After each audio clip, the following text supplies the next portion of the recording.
man speaking in the city square, trying to tell somebody that he cares. Can you blame the voice of youth for asking what is true? Yeah, the ones that you're calling wild are gonna be the leaders in a little while. When will the lonely voice of youth cry, what is true? This our world's waking to a newborn babe, and I solemnly swear it'll be their way. You better help that voice of youth find what is true. And the lonely voice of youth cries, what is true?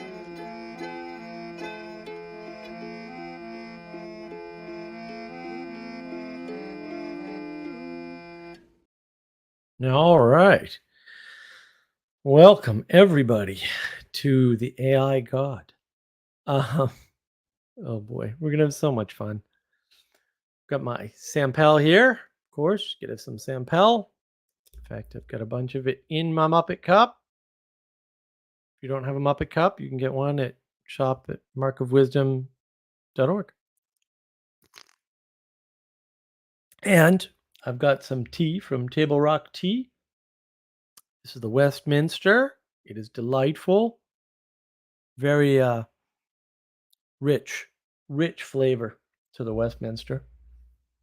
And because I can't resist, I got jelly babies. I love jelly babies. All good Time Lords should have one. And since I'm doing a live stream, I'm technically a Time Lord. So there you go. Nobody even thought about that, did they? YouTube makes you a Time Lord. Can confirm. So yeah, I thought with all the craziness, and boy, the craziness has been ramped up in the world at large. With all the craziness going on, I did watch a talk on Climbing Mount Sophia. That's Ken Lowry's channel, where they're doing this multi-part AI thing. And it's John Vervaeke and DC Schindler and Jonathan Peugeot and Ken Lowry. And Jonathan Peugeot knows more about AI than any of the tech people talking about it. It just blows my mind. He so understands it perfectly well. And he actually used the line that, we built this thing, we keep putting electricity into it. It's like, yes, which is why AI is a Frankenstein funhouse mirror. That's all it is. It's cracked for sure. But I figured that it was time for me to address this. Now, this is going to be a little different live stream from my perspective because I don't have that many notes because I don't need notes to talk about AI. I could talk about AI off the top of my head without any problem, but I did take some notes, just not the usual long form notes. So yeah, it's just reached such a fever pitch. I feel like most of the people talking about AI I don't know what they need because I don't really understand, but they need something real bad because they are stuck in imagination land. They're just making stuff up. It's like I don't know, guys. I've built neural nets from scratch in C. I've done a lot of data science work, which is required. Garbage in, garbage out. Best AI in the world. Bad data, bad AI. I don't know what to tell you about that.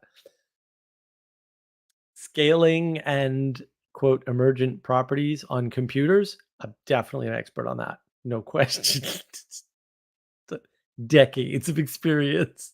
Decades. And these guys and their stupid AI talk, it's so weird. The mistakes they make and the things they say that are just like, I mean, I suppose you could say things more wrong, but you'd have to really try some of the stuff. So, I mean, I'll just start out with how I knew this was a problem, which was I was on Clubhouse a few years ago when Clubhouse wasn't terrible. And some obviously very young female came in. We were a group of mostly techie AI people anyway, right? A lot of them were kind of into AI. And she comes in and she's listening to us for a while and we're just sort of talking about, programming projects and some AI stuff and whatnot. And she goes, "But guys, this AI, it's real." And we're kind of like, "Well, yeah, we know about AI." She was like, "No, no, no. You don't understand the depth of this thing. I gave it a very small prompt and it like did all this stuff." And we're like, "Well, yeah." And now keep in mind, everybody in the room is a programmer. Everybody. And we're like, "Well, yeah, that's not that hard. It grabs things from the internet and then kind of stitches them together, right?" And so you can ask it for like, you can give it 3 words and it can give you a story, that's 10 pages. That's not a problem for AI because it's got a store of knowledge that's not just what you tell it. She could not understand this concept and basically was talking like a cult member. And now it's just like, and we're all techies, so we all know how it works. And we're like, this is not surprising, and you don't even need AI to do it, but different problem. A lot of the stuff that people talk about with AI is better done without AI. I've said that before. The only exception to that is the LLMs themselves. That a computers understanding language that well is a unique sort of a thing. Although prompt engineering is a job, why would you need to engineer a prompt if AI understands the language? There's a good question worth asking. If AI understands people, why would you need a prompt engineer to get the answers out that you want? Dun dun dun. That's a hint, by the way. That's a hint. So the problem with AI, and that was sort of that little story, was my first experience with this cult-like attitude towards AI, is that cults are forming around it, and it's worth kind of asking, like, well, why? Why are cults forming around AI? What is it that causes a cult to form around technology, and not just like Steve Jobs' persona of technology, right? And or Elon Musk technology persona, right? This is like a non-person thing by definition. Well, I mean, roughly speaking, it's a new god, right? And it's a the way it comes to us though is as fantasy, and that's why you get the likes of John Vervaeke, who otherwise is very smart, uh, talking about wisdom and spirituality in LLMs and how that's going to happen when mathematically certain cannot. Like actual math, actual certainty actually cannot. Like I don't even it's still a computer. Computers, unlike the rest of the universe, actually follow math. The rest of the universe doesn't follow math, at least not as precisely as a computer. Computers precisely follow math. I don't, I don't know why I'd have to say that, but I, I guess this is where we're living. I mean, the Peugeot comment was great, right? Because we're literally feeding this thing electricity and speaking as though we're going to get life. That's the Frankenstein story. That's what it is. That is exactly the story. It is 0% different, except the parts involved. And there's a lot of talk too about the mimicry circuits in your brain, right? The neuroscientists are talking about this. We mimic things. Yes, of course we do. And there's Rene Girard with his theory of mimetic desire, which doesn't seem to be wrong, although how he got there is dumb. Um, AI mimics us, right? And we also try to mimic it. So that's disturbing. And the question is, why is it, why is it becoming an object of worship? Why is it becoming something around which you can form a cult or cults are forming? Well, when you have a phenomena in the world that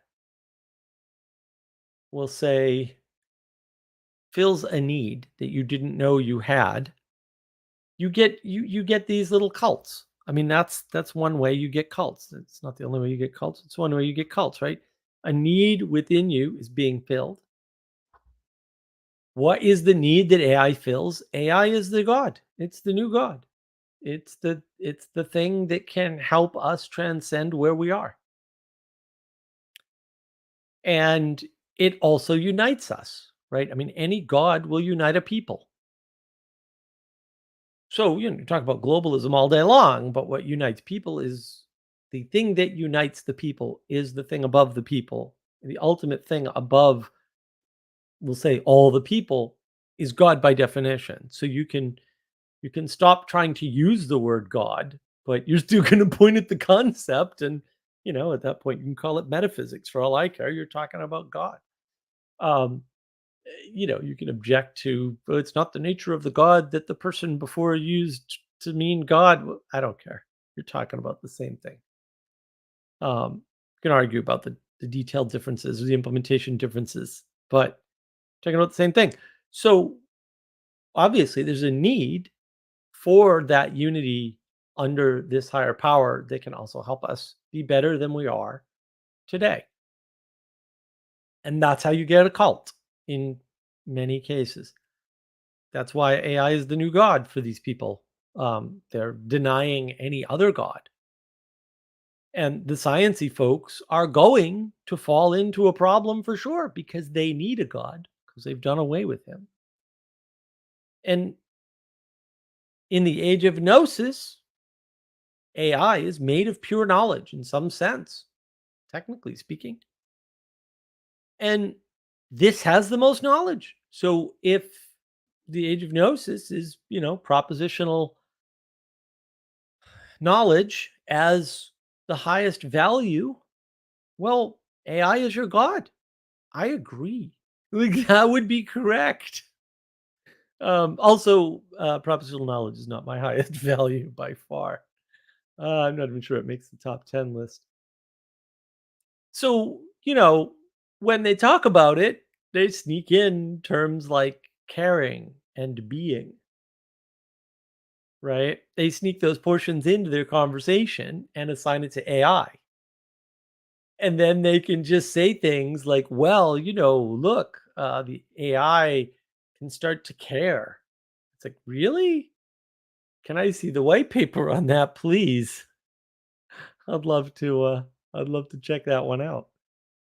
Um, I'd like to just hear your theory about why you think this mystical caring, which you can't define, can just be assigned to a machine, which you can't explain how that's going to happen, or how it would manifest, or how you would test that. You aren't testing it scientifically, that's for sure. So, what are you talking about? At some point, then the sciencey folks are going to fall for that because there's a hole where the unity should be. And if you sort of zoom out for a second and you don't talk about AI, you just sort of look. This idea of unity and belonging to a group is the thing we're struggling with. So at the same time, everybody's telling you they're struggling with their individual identity. That's a lie. What they're struggling with is their group identity. Because you get your individual identity, such as it is, from the groups you're part of. And it can't be a single group. They want it to be a single group because that's easier. But life ain't easy. So sucks to be them.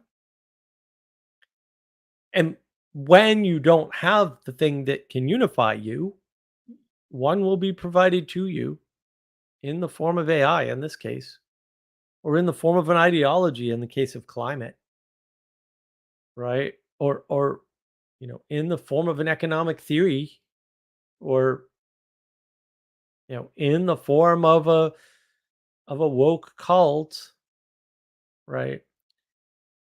That's going to happen, right? I mean, you're going to replace God with evolution at some point if you just deny God without really thinking about how that's going to work out for you. Because again, whatever you want to say about the word, the concept of having something outside of yourself that's outside of all other people and higher than them that can help you transcend is not going away.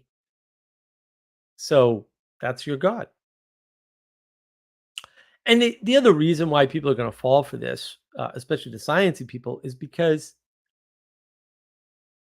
when you have no proper contrasted idea of something higher, you'll see everything higher as God, right? Or you have the potential to see it that way, right? And it's something greater than you. And you might think that's silly or trivial or whatever, and I'm gonna have to go down the road of throwing Ayn Rand under the bus, even though I love Ayn Rand.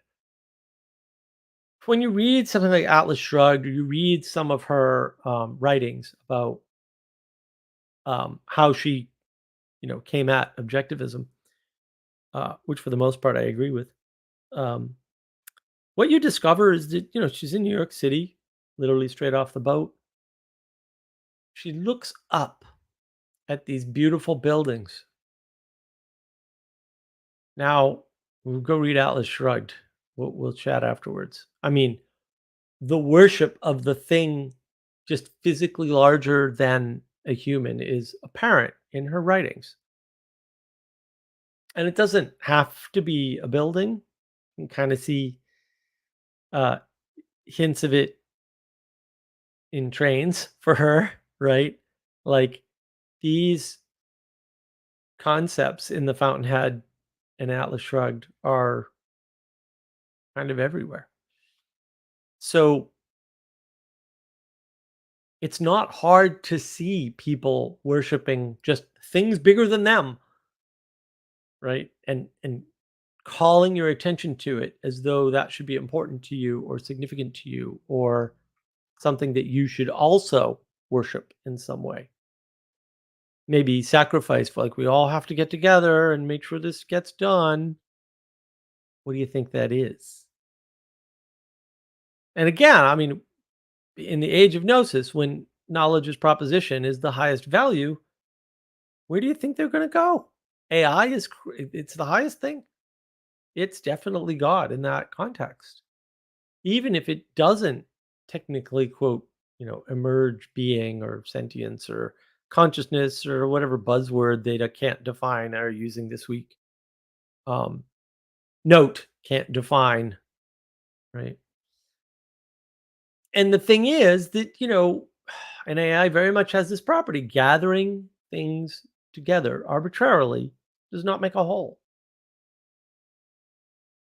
You can't say, oh, all the AIs together will form a consciousness. Like that is not anything like the way the world works. Now, when you see a whole, you can split it apart. That's, in some sense, a trivial thing to do for people. But that doesn't mean that you can just take parts, put them together, and get a whole, right? It's not a symmetrical relationship. Something, a sense, the sense for asymmetry of the world is something we very much lost, and science has sort of helped along with that. Um, it's the transitive property need not apply, and that's the problem. This arbitrariness of AI. AI is spreading out, not coalescing. That's why every time somebody talks about AGI and the AI is getting together, I'm like, have you looked around? Hugging Face has thousands of AI models, and each AI model gets activated with different sets of information. And each AI model plus a set of information plus a user constitutes an AI.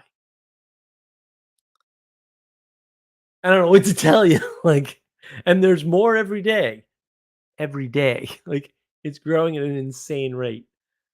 Um, so it's spreading out, right? And there people are not understanding. You can't just say they're going to gather together or that they have enough in common, or it's just not true. A lot of the battles in AI are about what training set did you use? It's a good question. How did you vet your training set? What did you make sure was in your training set and what did you exclude from your training set? Notice the AI is not making those decisions, obviously. It is lesser than us. It is totally dependent upon us to have knowledge, which type of knowledge, and how it processes the knowledge. and how fast that is, and how accurate that is, and how creative it seems to be. Not really creative. They literally just put a random number generator in there. Uh, Random number generators are not creativity. Sorry. I don't even think from a technical perspective, it's so silly to talk about it like emerging consciousness and wisdom. It's just the math doesn't support it. Let me put it that way. I don't know. It's funny too because they talk about, billions of parameters and all this nonsense, and then they say, "Oh, wisdom's just around the corner." And you can't have both. You got to drop the numbers if you're going to have the wisdom. And so, it's spreading out. It's not coalescing. They're trying to have a decentralized version of centralization. That's a trick. There's no such thing. Decentralization is a series of trade-offs, and you won't like those trade-offs, but you're welcome to decentralize as much as you want. That's also individualism is a decentralization of you know, the culture, right, or the society, uh, to individuals. And that won't work because then we can't cooperate by definition. That's that you can be an individual and be alone, right? You can have individual AIs that are alone that you control. The more control you have over the AI, the more individualistic the AI is by definition. It's not going to get AGI from you, that's for sure. Can't be bigger than you if it's under your tutelage. Oops. If it's under somebody else's tutelage, how do you know what they want? Maybe they want Satan to appear in the world. I don't know. This was sort of Peugeot's point too in that talk I referenced on climbing Mount Sophia. You don't know what the forces are.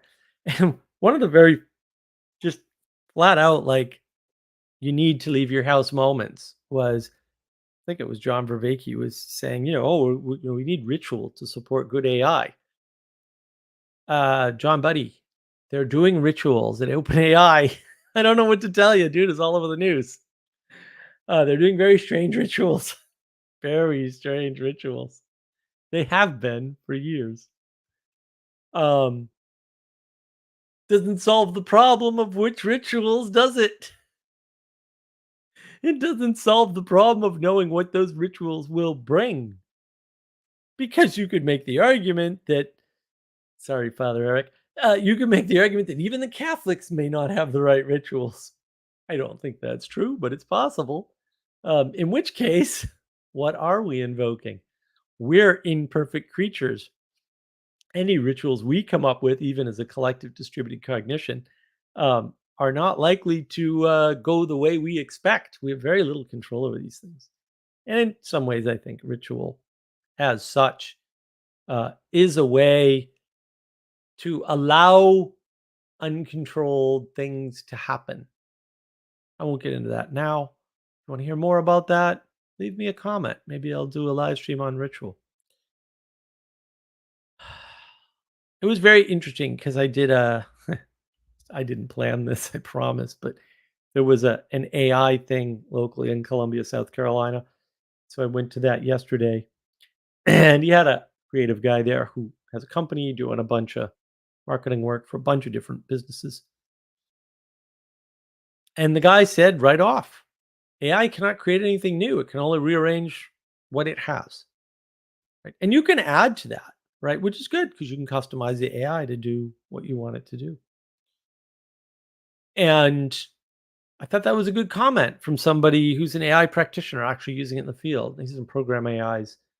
Fred and I do. We were both there. But no, he had a lot of good stuff to say. And the way he uses AI is amazing and it's super useful for him. And that's the problem. Like AI, and this is one of the things Peugeot said in that talk AI is made of dead stuff, it's made of other people's dead stuff. That's what it's made of. And we add electricity to other people's dead stuff. It's Frankenstein, guys. It that's what the story that's what the story is. I don't I don't understand. I'm so confused. How can all these people who I thought had an IQ over 100 not have an IQ over 100? I don't get it. And the thing is, universality, this idea of AGI and everything coming together, is a simplification of the world, right? So you don't have to bump into people you don't like or things you like. You can just universalize it. Global community. We're all part of a global community. Now I automatically have intimacy with you. I automatically have a right to treat you in a certain way because we're all part of the global community. Right? It's a nice simplification to get around the hard work of meeting people, doing things with people, being nice to people. That's really hard work. Um, all day I was just assaulted by stupidity that would just make me laugh. Oh, it's so funny. And it's sad though. It's sad. Don't listen to Sam Harris talk. It's a laugh or cry situation. And this idea of universality and AI is very much I don't need to do the work, right? Because somebody else already did it. And their answer is the same as the one that I need. And yeah, AI can give you the same answer that someone else has, and maybe with a little variation, or it can pick one of those answers from a bunch of available answers more likely. And that might work for you, but no, probably not. That's part of the problem. But the universality of AI makes your life easy, at least in theory, right? But the thing you're not sort of realizing is AI is elites, right? It allows the most industrious, not the smartest, not the smartest, the most industrious folks to do more while involving fewer people. So it creates an elite class of industrious, competent people. If you are not competent and not industrious, you are screwed. AI is your enemy. No, really. Smartness isn't involved, by the way. The smart people are enslaved to make the AI better. That already happened. I'm not talking hypothetically about the future like these other nutbags. Telling you what has already occurred that you can witness and observe in the world for yourself if you but care to do a little bit of looking. It enslaves smart people and is enslaved by industrious people, and the competent ones of those will be at the top tier. The less competent will be just down from them, and the smart people will be slaves in the back room. If that's what you want, that's great. The odds that you're industrious are low. The odds that you're competent are probably not as good as you think. Sorry. Sorry. Just is what it is. Um, and they're going to involve fewer people in doing the things they do, right? And again, it's an elitist thing. It'll help the competent to rise up. And we're only now just getting to, what does that cost? Well, obviously, it costs the jobs of people who aren't industrious and competent. Should we take jobs away from people who aren't industrious and competent? I don't think so. I'm a no on that. I think we should create jobs for them to do so that they can cooperate with us. Jobs are a form of cooperation. Contrary to what Rene Girard may tell you, society or culture, whatever you want to, civilization, did not rise from reciprocating violence. It rose from our deep need and desire to cooperate with one another because we need one another to survive, just technically, as a species, too. I don't know if, I don't know, like, if you guys know this, but it takes two to have a baby. Just as a species, cooperation required to varying degrees. Maybe maybe the caveman did like bonk the woman over the head and drag him by the hair back to the cave, but that's still a form of cooperation. It may not be the best, but it is. She's still got to have and raise the baby, even if she gets bonked on the head and dragged off to a cave. Um, I, you know, I, I don't know. AI can't do that for us. So the cost is, what do the less competent, less industrious people do with their lives? How do they cooperate with the now elite, industrious, competent people? I don't know. What about the cost of like electricity? And we had a morning meeting today, and they were talking about, oh yeah, it takes this much to train the AI model. So many houses for a year, sort of electricity game that they play, and yeah, it's a little disingenuous because once it's trained, it doesn't use that anywhere near that much electricity. It uses like 1/1000th of that much electricity. So a lot of people don't realize that. But there is an electricity cost, and it's pretty steep, right? And you certainly don't want all the jobs to be done by tech workers and electrical workers. Like that's not great. And AI takes a lot of data centers, and data centers are a big use of space, and they take a lot of electricity to run, and they take high-speed internet to make them useful, right? And they provide some interesting jobs, but they're mostly tech jobs. You have to be physically competent to work in a data center for most jobs. And yeah, you know, uh, those are mostly tech jobs.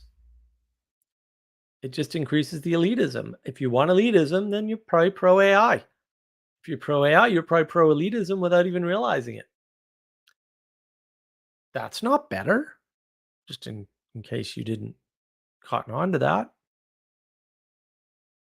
But we can use AI properly. And so, I mean, I want to talk about that. I want to end on a positive note. AI is basically automating electronic tasks. And it's basically automation. And with the LLMs, they're great at understanding human requests. And they're pretty good at writing in some cases too. Although they're not as great as you think, right? Because again, prompt engineering. So now you have a whole class of engineers who are engineering language or maybe serving as interpreters between your language as a human and the AI language as an AI. That's the only reason you need a prompt engineer is if you have a difference in language and that communication needs to be managed. That's what engineering is to some extent. I mean, maybe not all engineering is, but that's part of it. But once you do that, it can automate tasks pretty well. And the fact that you can tell it things and that is a substitute for actually having to know how to click in certain places or use a timeline or any number of things, that's huge. In fact, I was watching one demonstration where this guy's saying, here's an interview I did. I'm going to turn this into blog posts. This guy doesn't like to write, but he speaks really well. We can have the AI clip this and write articles out of it and only use his language. Good use of AI, man. Like, you're not deceiving anybody. The guy doesn't like to sit down and write. A lot of people can't sit down and write. Writing's hard, by the way. Programs or, articles.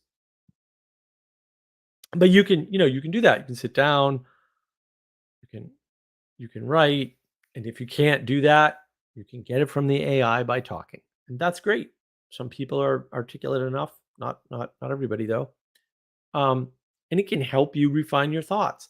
What this guy was doing was he was saying you can also edit videos with AI. And I was like, well, that's interesting. How would you do that?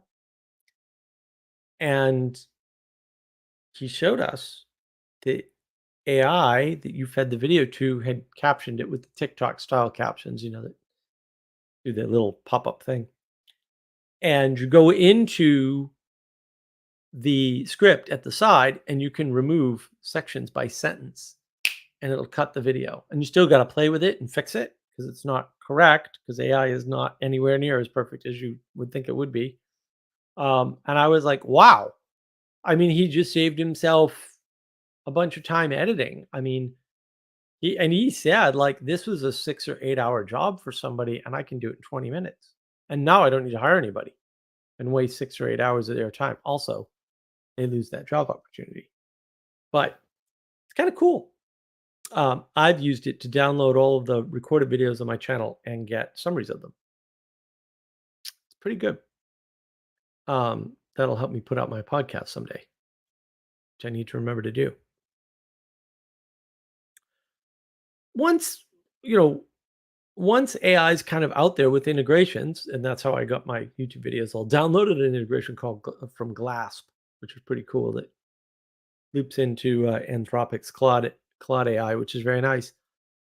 Can put parts together for you. Great. Like you just, I, it's a Chrome plugin. I click on a YouTube video and it gives me a transcript. It's not the Google transcript. Um, and then you can just ask the transcript questions. It's real quick. There are limits on it. Like even if you buy it, they've got a 5 hour limit. But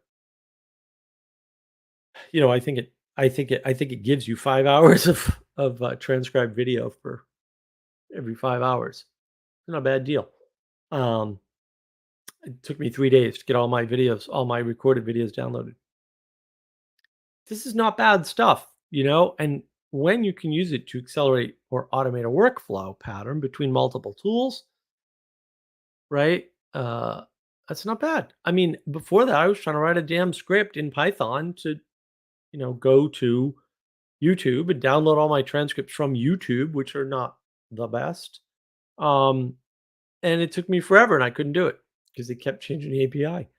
Well, Glass took care of it for me. And that integration worked into the AI because it's not their AI, they're using Anthropic's AI.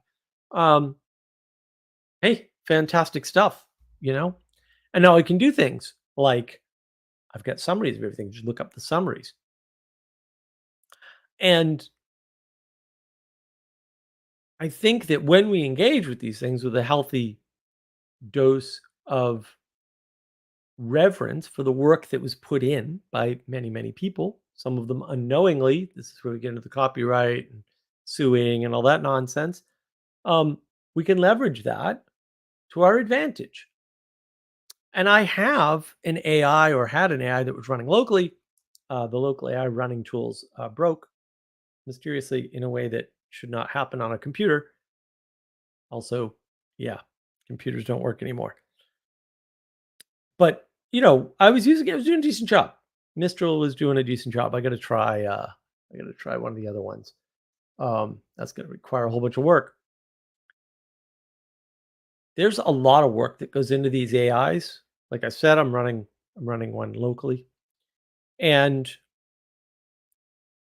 that's one of the problems. Is that for you, it's kind of cheap and easy and 2 seconds. There's years of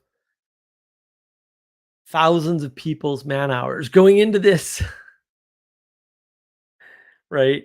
And you can't trivialize it by pretending like it's emergent. And that if you get enough of them together, you're going to have this thing called artificial general intelligence. When you don't have a definition for artificial general or intelligence, no, they really don't. Um, and you know, we're easily fooled because we see something that speaks our language, which, by the way, we showed it how to do. And we think, oh, it's like us. But it's really not because we're not as accurate and precise or as crazy and hallucinogenic, most of us, as the AI. Um, the amount of variability in the AI is very high. There's a lot less variability in your average person, actually. Now, you wouldn't know that unless you ran very specific tests that probably only a data scientist would know to run. Fortunately, I happen to be one. Uh, but yeah, it's kind of all over the place.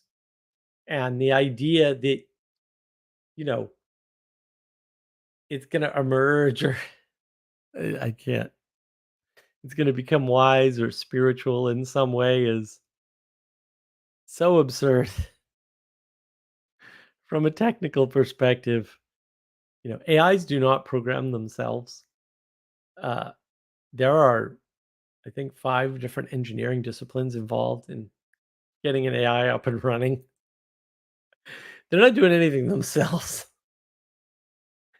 They do not self-adjust their answers. That doesn't happen. Training, by definition, already has a telos built in. Uh, like in order to train, you must have a goal in mind to train towards because training requires measurement. Measurement requires a goal. Uh, Humans have to figure out what the goal is, what the measurement's going to be, how to calculate that measurement, and then what good and bad measurement means, right, of that number. Uh, and then they have to run the training process. And while they're doing that, they have to tune the hyperparameters. And while they're doing that, they have to determine which data to throw in. And while they're doing that, it's quite complicated. I assure you, there's lots of moving parts, lots. And you can participate in that by running the AIs and giving them free data and stuff like that. And I'm ambivalent to all this. I really don't care. It's fine. It's your data. Do what you want. Um, And if you don't, like, the AI will suffer for it. That's true, except the AIs can't suffer. So, will you make humanity a better place? You'll certainly make more money for the people running AI companies if you participate. That might not be a bad thing if you think Elon Musk has the answers. Um, And, like, one other thing, I mean, I just have to mention this.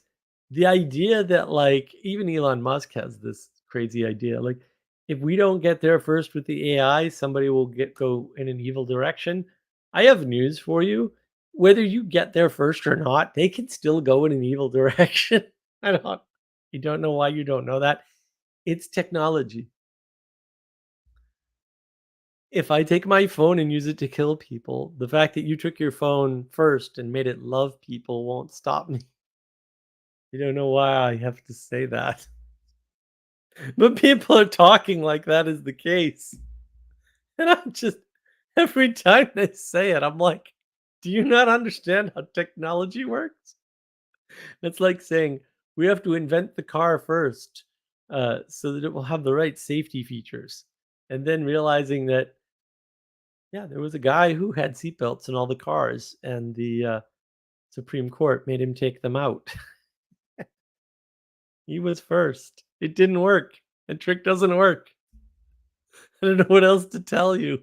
I feel bad that you somehow fooled yourself into thinking that was a thing. I do, but also I'm kind of like, maybe you should sit down and not talk about AI or technology at all. You seem to have a little bit of a gap. I don't. If I'm the first one to design the computer, no one will use it for anything else but what I designed it for. That's the whole history of computers, right? They're designed to fire rockets. Sorry, they were designed to do. Now we use them for all kinds of things. And despite what John Vervaeke may say, they were not designed as general problem-solving machines. That it just ignores history and the progression through time of technology in general and computers in particular. I don't know where people get this stuff from sometimes. I'm sorry. I just you're in my field now. Like you're I'm a technologist. I know how to code. I know DevOps. I know systems, networks, the whole 9 yards, cloud, all this stuff. I don't know what you guys are being told, but holy crap. You are being led and taken for a ride. Wow. I mean, in the whole meantime, the people who know how to use AI properly are doing well. They're like leveraging AI and making money and making people's lives better and enhancing companies all over the place and improving things for the military. And Good for them. And some of the people that have no idea what they're doing are making replica AI, and they're doing little,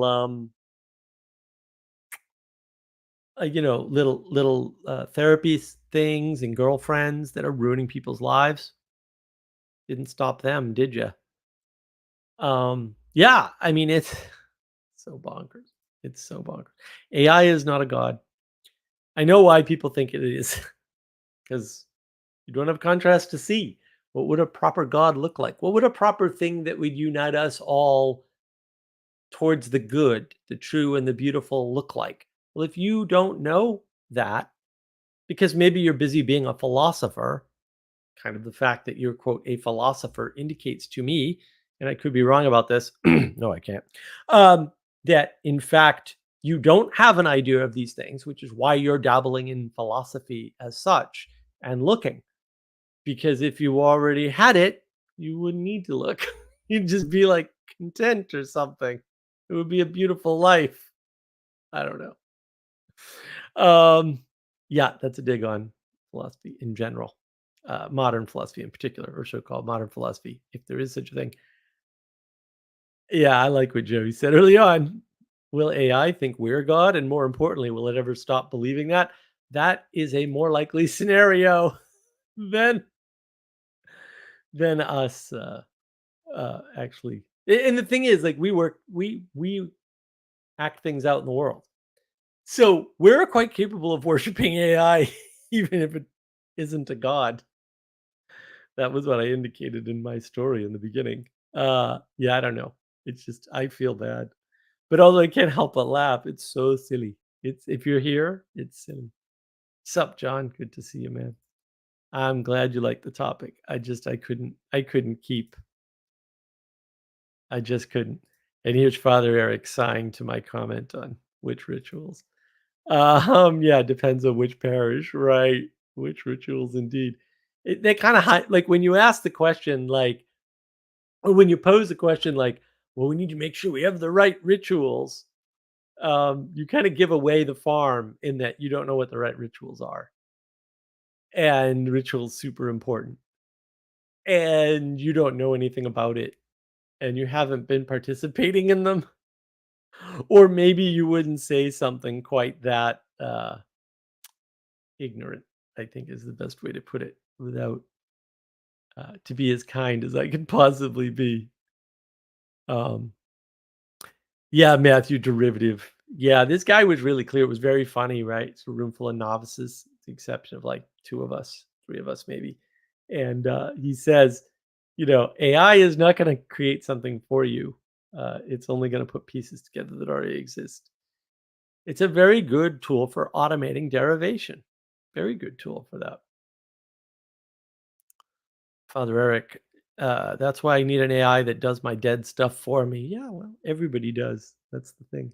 Like I said, I used it so I didn't have to watch myself talk on all my videos and summarize them. It can do that for me because my videos that I've recorded are dead. AI laundry now. Well, that's a different problem.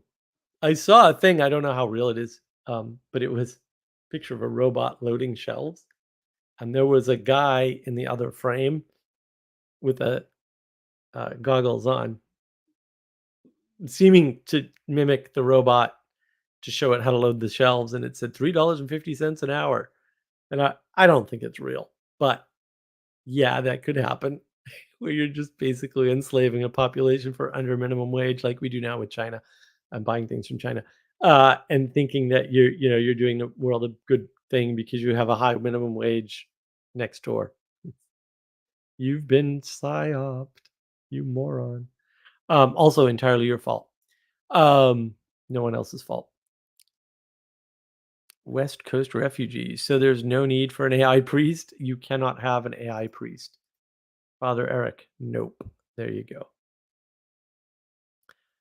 Ain't no math on a video card can do what I do. There we go, Father Eric. That is correct. And it really is just math on a video card. That's the funny thing. All these people. Look at the history of NVIDIA. Where did they come from? Oh my goodness. But they should do my laundry. I agree, Father Eric. AI should do your laundry. Unfortunately, it's only good at automating electronic tasks and not physical world tasks. Maybe it's getting better. Matthew, a flattened intimacy, mutated.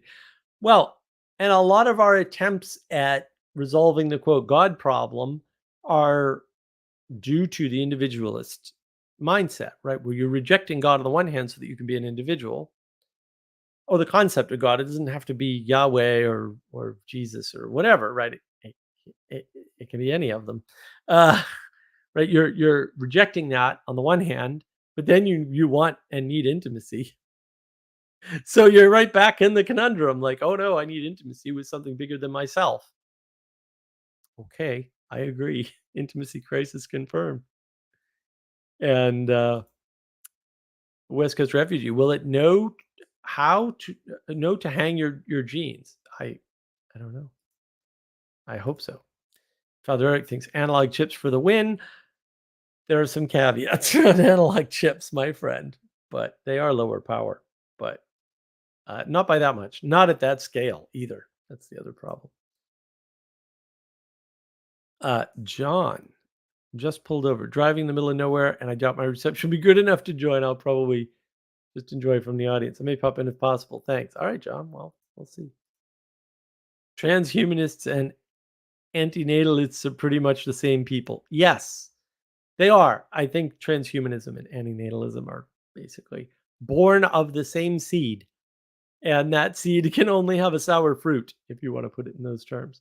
And I think people get confused about that, right? They especially with AI, they see a potential, right? They can imagine that AIs can get together. Okay, you're already wrong, but please continue.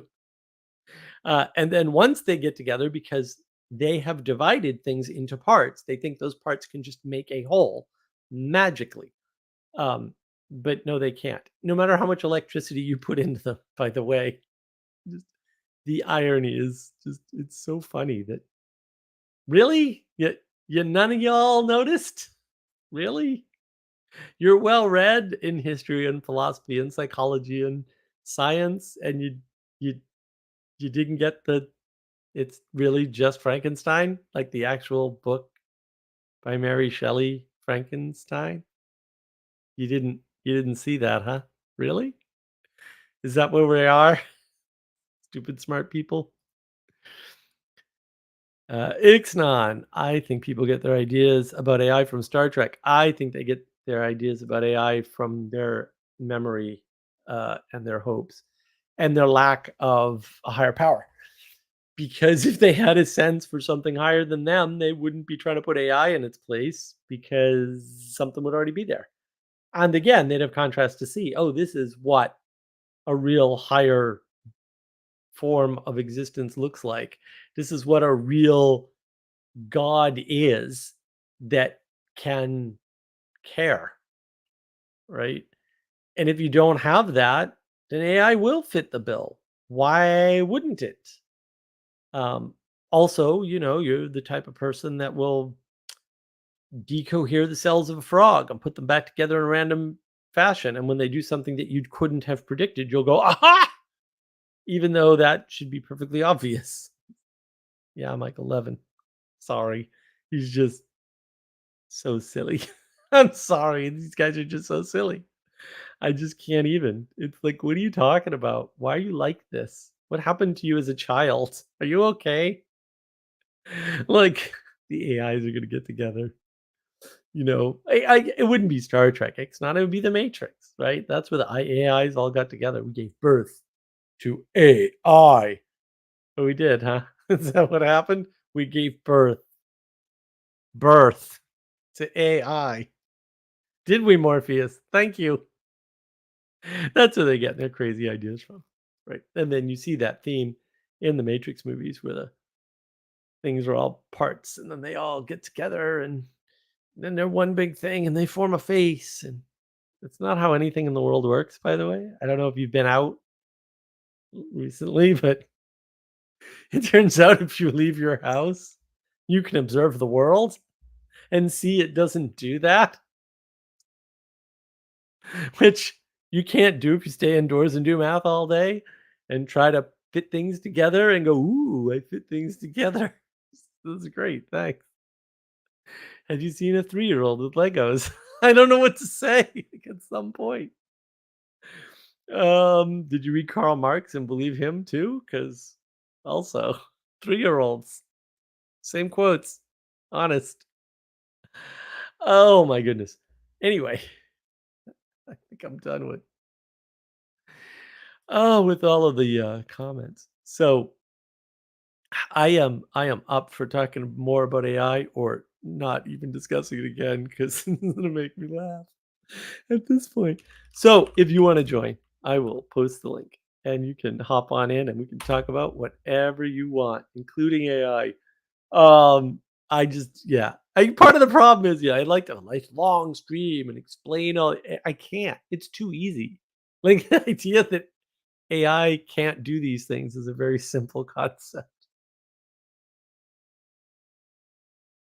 And look, if somebody wants to challenge me and get into the technology, I like to win. You're welcome to come on and we can get into it. So you're not gonna win, but I like to win, so okay. Let's go. Look, I haven't read every paper, but I read a lot of the seminal AI papers. And I got news for you. Not what you think. It's not what you think. Oh, here we go. Father Eric, how are you doing, sir? Doing all right. Doing all right. It's raining. Oh, It's supposed to be planting, so it's not ideal, but otherwise, all systems functional. But yes, I too am eagerly awaiting the day when people stop losing their minds over math. yeah. Well said. I probably should have opened with that. Clever Please math. I've stop put it losing to your mind over math. It's very clever math. It has its uses, but it's math. It's just very clever. Well, it's weird that somehow AI math, which is really just very sophisticated math, um, is going to do something that math can't do when they keep mapping everything back to math. I'm like, I don't. You guys don't know what contradictions are. Like, are you aware? They are not, unfortunately. That's why we need navigating patterns. Apparently. Oh my goodness. It's just it's so funny when Jonathan Peugeot, the symbol guy, who I love, right? I mean, tremendous respect, is by far the most knowledgeable and has the best understanding of AI of anybody on the panel. And I'm just like, this is the funniest thing I've ever seen in my life. Yeah. And you got to watch the tricks. Like Vervaeke pulled a bunch of tricks. I mean, I don't think Vervaeke did it on purpose. I think he's as enchanted as anybody ever. Right? What could care? No individual AI will care about itself, but all the AIs together will care about. I don't know, because it doesn't make any sense. Themselves and each other. I don't know how that would work. You can't do the mapping, so I'm like, I mean, but then he switches his language from care to the word concern, and I was like, oh, he just switched in the same. Like he didn't stop talking, right? He's the same speech, and he didn't define care, which fair enough. Good luck. I'm not touching that either, right? I'm not gonna try to define what it means to care. What are you high? No thanks. I mean, maybe you can, Father. I'm not. That's way out of my benevolent pay grade. attention. Benevolent attention. It doesn't help, but okay, it's a start. But I took the one word and turned it into two words, but we still don't really know what attention is. exactly, or benevolence. This is going to We be got a defined. better idea. I mean, Right. When you're going to get into sacrifice for the other, which is where everybody goes with love and caring. But then he switches to the word concern, and you can say, look, concern, it's a faux pas, or concern and caring are the same. Okay, but then it's not itself and others, it's the transcendentals. And I'm like, oh, now you've created like 6 problems. Good job. Like now there's a bunch of problems. What do you mean concern for the true, the good, and the beautiful? Please explain it to me like I'm 5, because I don't think you can. yeah, I don't know how they're going to make that a function of a matrix multiplication. Right, exactly. Well, to be fair, it's a bunch of matrix multiplications. Okay. That makes it better, I guess. I don't know. more dot products within the constrained values that you've already constrained so that you can calculate dot products. I mean, I don't know. Like, how are you coming up with this? Seriously, do you know math? well, I don't. I'm a math idiot, and even I know that's not going to work. It's a function of materialism. Yeah.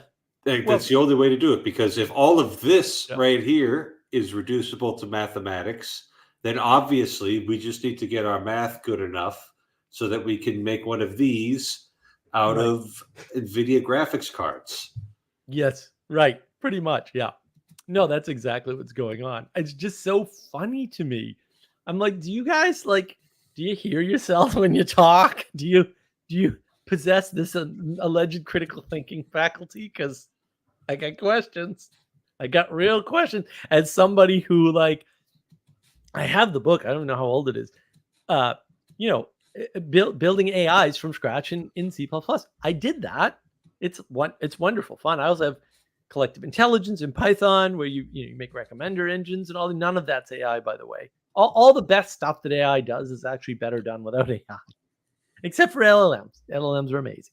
LLMs cannot spell check better than a statistical system. That's worth knowing. So yeah, it's just it's sort of amazing. I did when it comes to Ixnaan. Is AI God? No. Simple as. Exactly. How do I make a live stream out of a no, you idiot kind of a statement, which I have to make because this is my area. This is what I do. This isn't the only thing I do, but I've been doing AI for a long time. And all the machine learning stuff that comes before it. It's actually way more important, and there's a lot more of it than the AI. West Coast refugee. Every time I think Peugeot is in over his head, in some of these talks, he surprises me and opens up things for me in my simple mind. I know. Isn't it amazing what symbolism can do for you? It's and open up is the right term. Yeah, that's what symbolism does. It opens up and it binds, and it allows for cooperation. And if you don't have symbolism, if you've become an iconoclast in some sense, then you are not going to be able to cooperate in the same way that people that have symbolism can. You're going to reduce cooperation down to procedures. I mean, I think so. Let me try and do a little bit of mind reading here, right? And Dr. Vervaeke himself will tell you that the main focus of his research is trying to figure out relevance realization. Right.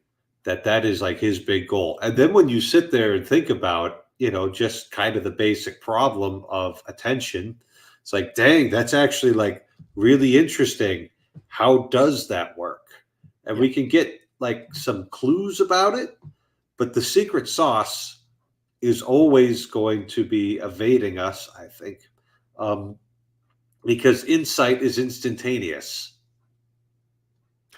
Right, and you can't break an insight down into any of its constituent parts. Right, it always comes to us as a whole, which is why I think Aquinas did actually say that it's an angelic way of knowing.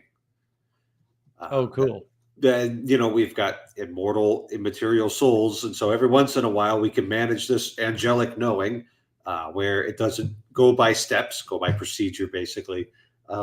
It's not made out of parts; it just comes to us in a flash of insight. And so the obsession with AI, at least for some folks, would end up being how they can justify their materialist presuppositions, because if I can make the NVIDIA chip do that, that means I'm no different than the NVIDIA chip, which for them appears to be a victory. Yes. Yeah, exactly. No, that's well said. And this is what it just shocks me. I'm like, they're clearly not understanding the implications of what they're saying. Even if you afford them everything, it's what is wrong with you? Like I said, I mean, this talk about we have to get there first. I'm like, what planet are you on exactly, where you think getting to the something first is going to somehow prevent the bad people from doing the bad thing? in which historical epoch did that ever work? I mean, the people who are, as far as I could tell, most poised to exploit it, AI technologies, are probably just the advertisers again, because they seem to take over everything. Yeah. Well, and advertising is a subtype of communication, right? And a communication is one way in which we get a sense of intimacy. And so you could look at the rise of advertising as concurrent with the loss of intimacy in the culture. And So it's that like would work. you become an Apple person. And now that you're an Apple person, you're a part of this global communion of Apple Right. people. Right. Right. It also explains why people are, you listen to the nerds on YouTube, right? Maybe I listen to them a little too much. It's entirely possible. They'll be talking about, like, oh yeah, the Legend of Zelda speedrunning community, Yeah. and it's like they are united around something, but what kind of community, what kind of body are you going to be able to build around playing video games as quickly as you can manage? Right. Right. Bad tell us. Yeah. Yeah. Yeah. And I think that, that's an interesting way to frame it. Yeah. I mean, it's funny, right? Because Apple in the very beginning, when Jobs took over and, got it popular again, people were like, oh, this is a cult. It's like, well, yeah, absolutely. And Great way to make money. at the same time, and I remember this well, there was a person named Guy Kawasaki, I think, who was the Apple evangelist. Like that was his job. Oh, we got to tell people the good news about Apple's victory over Just Apple, what just the good news exactly? about Apple and what you could do with it. I mean, he literally was called the evangelist. So Evangelion had a very specific meaning in ancient Greece. That was the news that was brought in of a victory out somewhere on the fringes of the empire. So, we're going to tell you this good news about the king who's won a victory there, which is why it was kind of subversive for the church to call the memoirs of the apostles the Gospels, the good news, the Evangelion, because somebody else has gone out and won a victory, and it wasn't Caesar. So I'm drawing a connection there. Yeah. I'm sure the folks at Apple weren't thinking that. No, probably not. But it's like, what exactly are they like? Are they winning the battle against Windows? No, I mean, they wasn't even a concern. Yeah. I mean, the big enemy back in the day when Steve Jobs did the first big advertising type commercial was IBM, was the big evil, not Microsoft. I mean, Apple pretty much wouldn't exist without Microsoft. Yeah, that rivalry is much ginned up. Joey, good to see you, Joey. I tune in the first words I hear. This is a cult. You have my attention. Yeah. Well, I mean, Apple is very much a cult. It still is. I mean, the funny part is years ago, Apple was just getting to be a bigger and bigger company. And people were saying, I think it was the 5th biggest company on the market, on the stock market. So 5th biggest company in terms of valuation. That's a slippery slope. I don't want to get into finance. But I mean, I will if I have to, but it was 5th biggest company by valuation. The top 2 were oil companies. Duh. And they were going, the oil companies are greedy. And I was like, oil companies make between 5 and 7% profit. And that thing that you use to get to Facebook and post about oil companies being greedy, you paid a 30% upcharge to Apple because they don't sell a product they don't make a 30% margin on. Who's greedy? The guy charging 5% for their time or the guy charging 30% for their time? I don't know. Let me do some math. Oh, wait, I do know. And just the irony back then, and nobody gets it. Like, oil companies aren't greedy at all. Gasoline is the cheapest or second cheapest liquid in the United States by the gallon. They're not greedy. Are you nuts? They don't have to be. They sell at volume. It's beautiful. Apple does not sell at volume, or until very recently.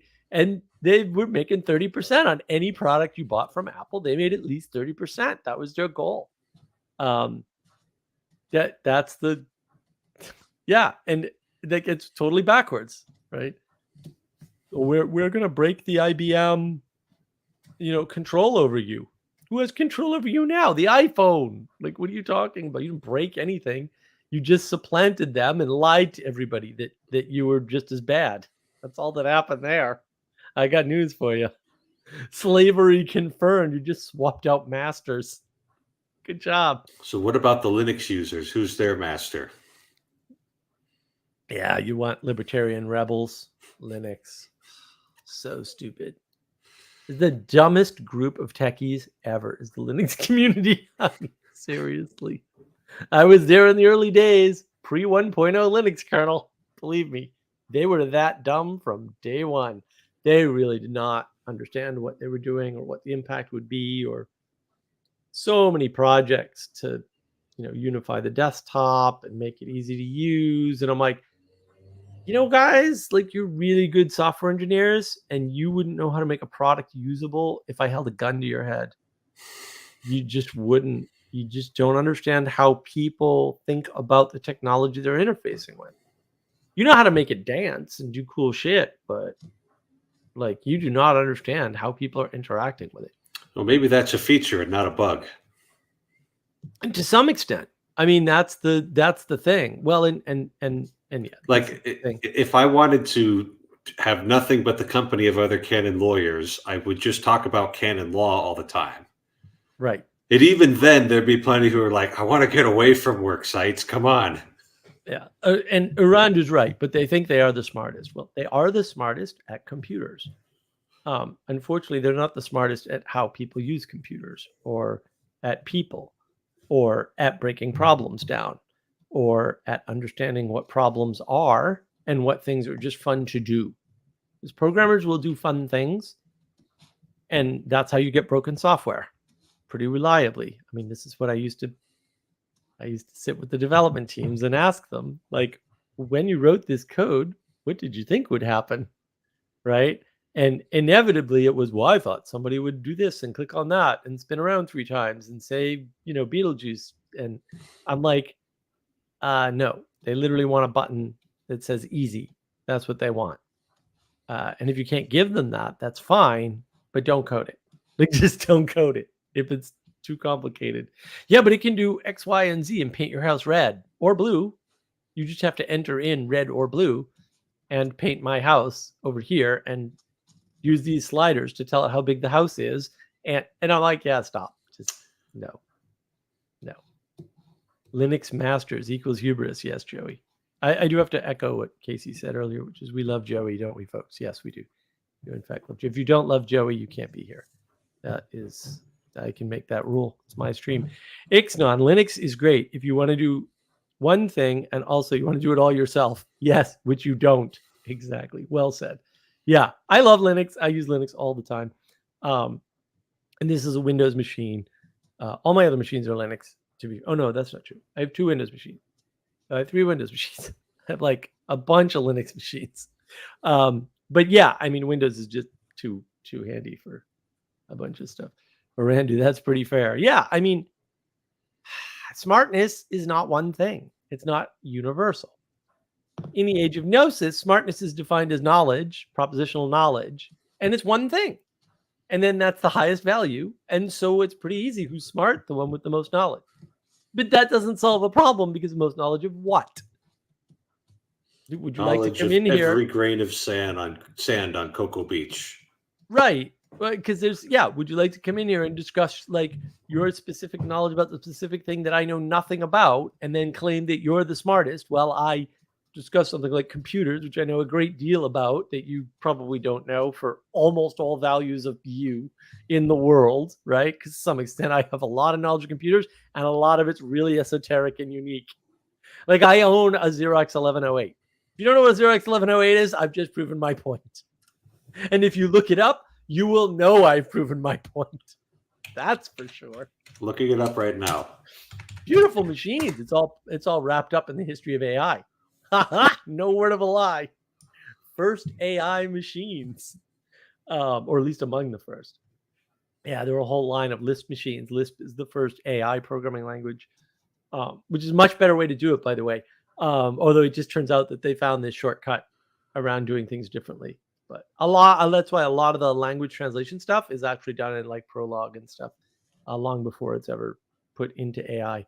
Also, I have downloaded NASA's original neural net source code, so I have it somewhere. I've looked at it. I've read it too. Yeah, all the it's people like, oh wow, man, oh, AI neural net. I can't. It's all free. It's all open source. It always was from the 80s. You know, like I don't know what to tell you. It's a lot of work to get it up and running, but like I know how to do that work. So whatever. It's a lot of work for some people. For me, it's just fun. For me, it's called Bored on a Tuesday. Now, what is this nerd crap that I'm looking at? What is this nerd crap? I can't even read. Who even has time for this? Yeah. Well, that's the problem with nerd crap. Yeah, Lisp. Yeah, Lisp is fun. I actually do not know how to program in Lisp, believe it or not. And I have a Lisp machine and everything. You also don't need to know how to program in Lisp because the machine's so sophisticated that actually all the software's already written. So you just kind of use it. Oh, there we go. Here, Casey. Oh, yeah, that is real nerd shit. There you go.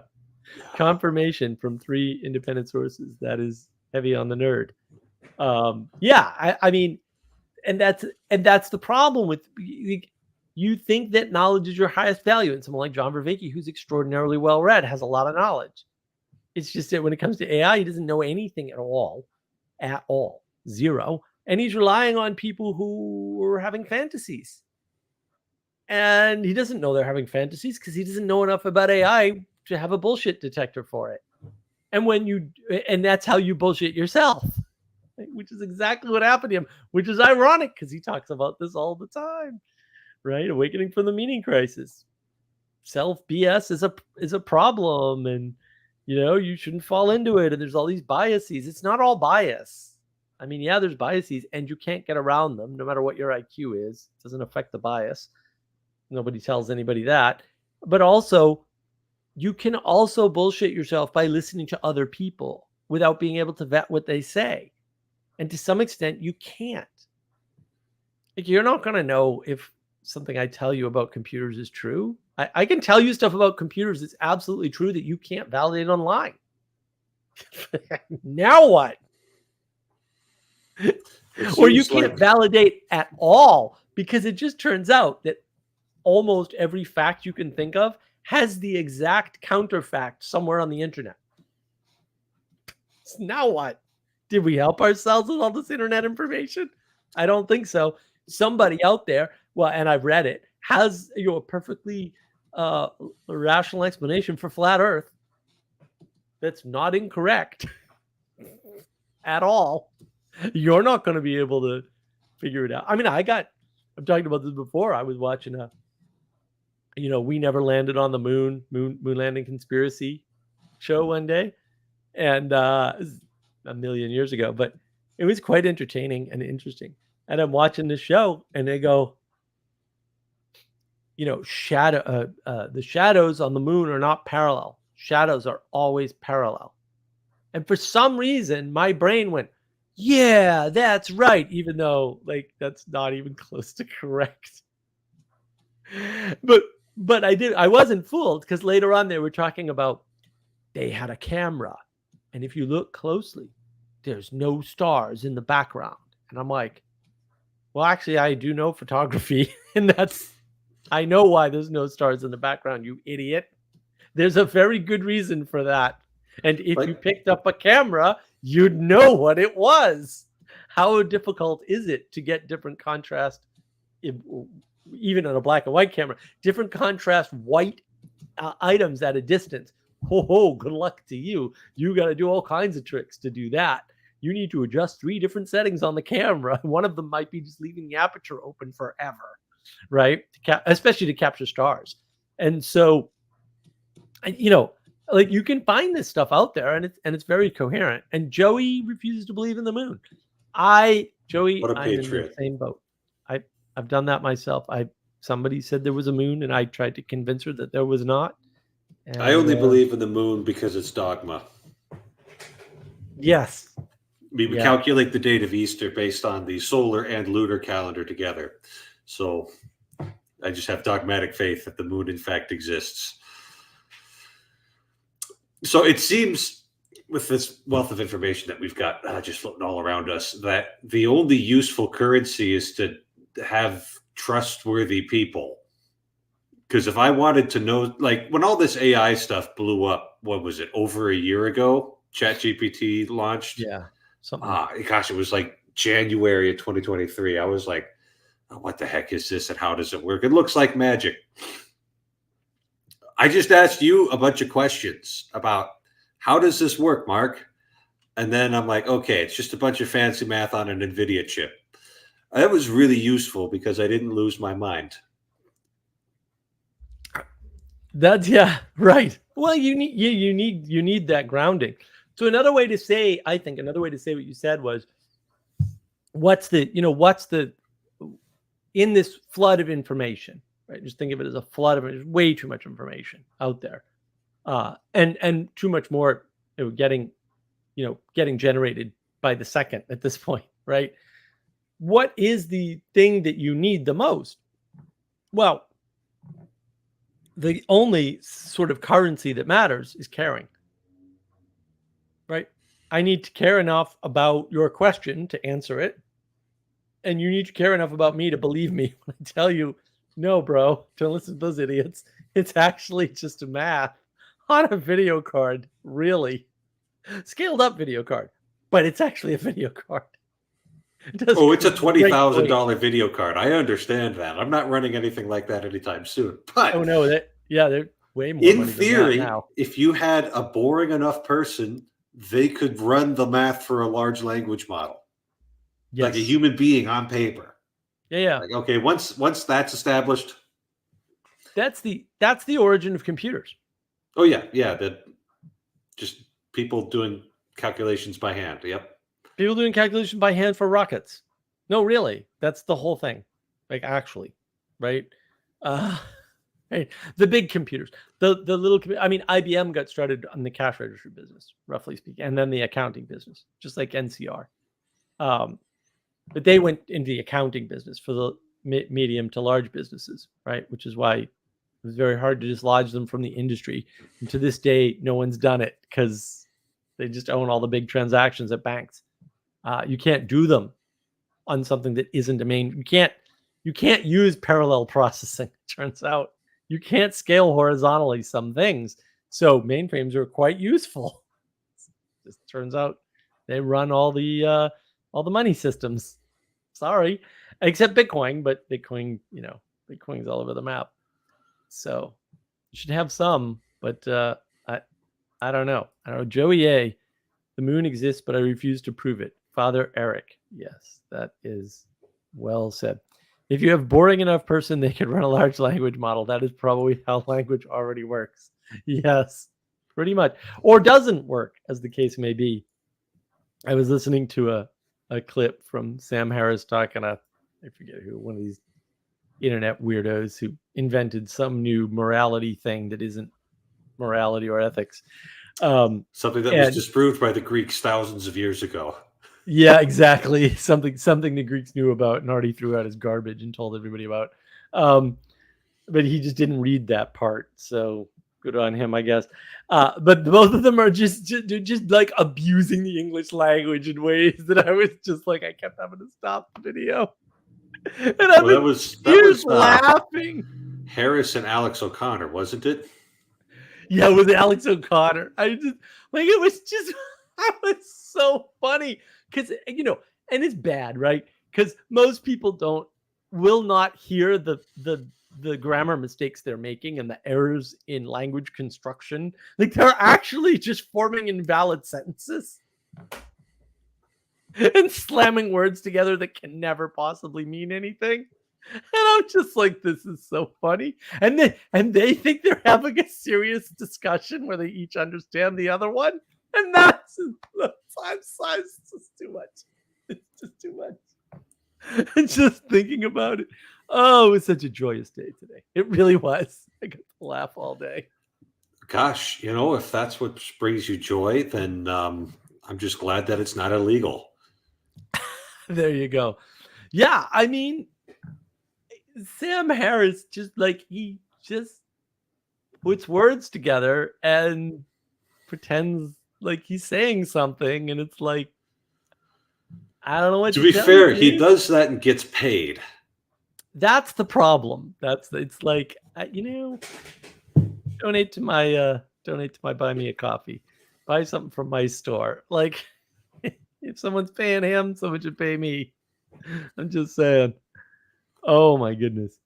And yeah, Matthew Harris is an empty suit. He really is. He has some propositional knowledge, which is the highest value in the age of gnosis. So, serious convo. They think they're profound. Yeah, they do. They think they're being profound, even though they're just like inappropriately misusing things like tense in the English language. That cracked me up. I'm like, do you guys not know how to speak? Is that the problem here? Sally Joe, we have to start refusing to prove it. Yeah, well, I turn off Harris midway every time now. Midway. Dude, I went through a phase where I got to listen to about 10 minutes of the guy, and then I just have to stop. Amateurs. I just don't listen to him. There you go. We are amateurs. Yes, grift happens. Yeah, Sam Harris is the best example of grift on the internet, for sure. I mean, he's grifting so hard, he's grifted himself. It really has.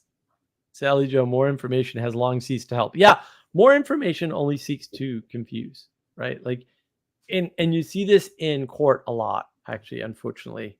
If you have ever gone to court like me, you will see it far too often. People will just pile more information on. It's like, yeah, but the crime is here. Like, the bad behavior is here. The admission is here. You see it a lot in crime dramas, actually. Where what people are fighting is the emotional manipulation, and no one's paying attention to the fact that the thing happened. It's like, well, the thing happened. Why are we arguing? Sally Joe, I'm sure it's illegal somewhere. Yeah, well, one can only hope. West Coast refugee. It's the secular speaking in tongues. Yeah, it really is. I mean, it's sad that there's so many people that are fooled by people like banding about terms like effective altruism. It's like, that's never going to have any way to convey communication outside a very long series of discussions where you define effective, because the word effective is not definable in any reasonable, easy way.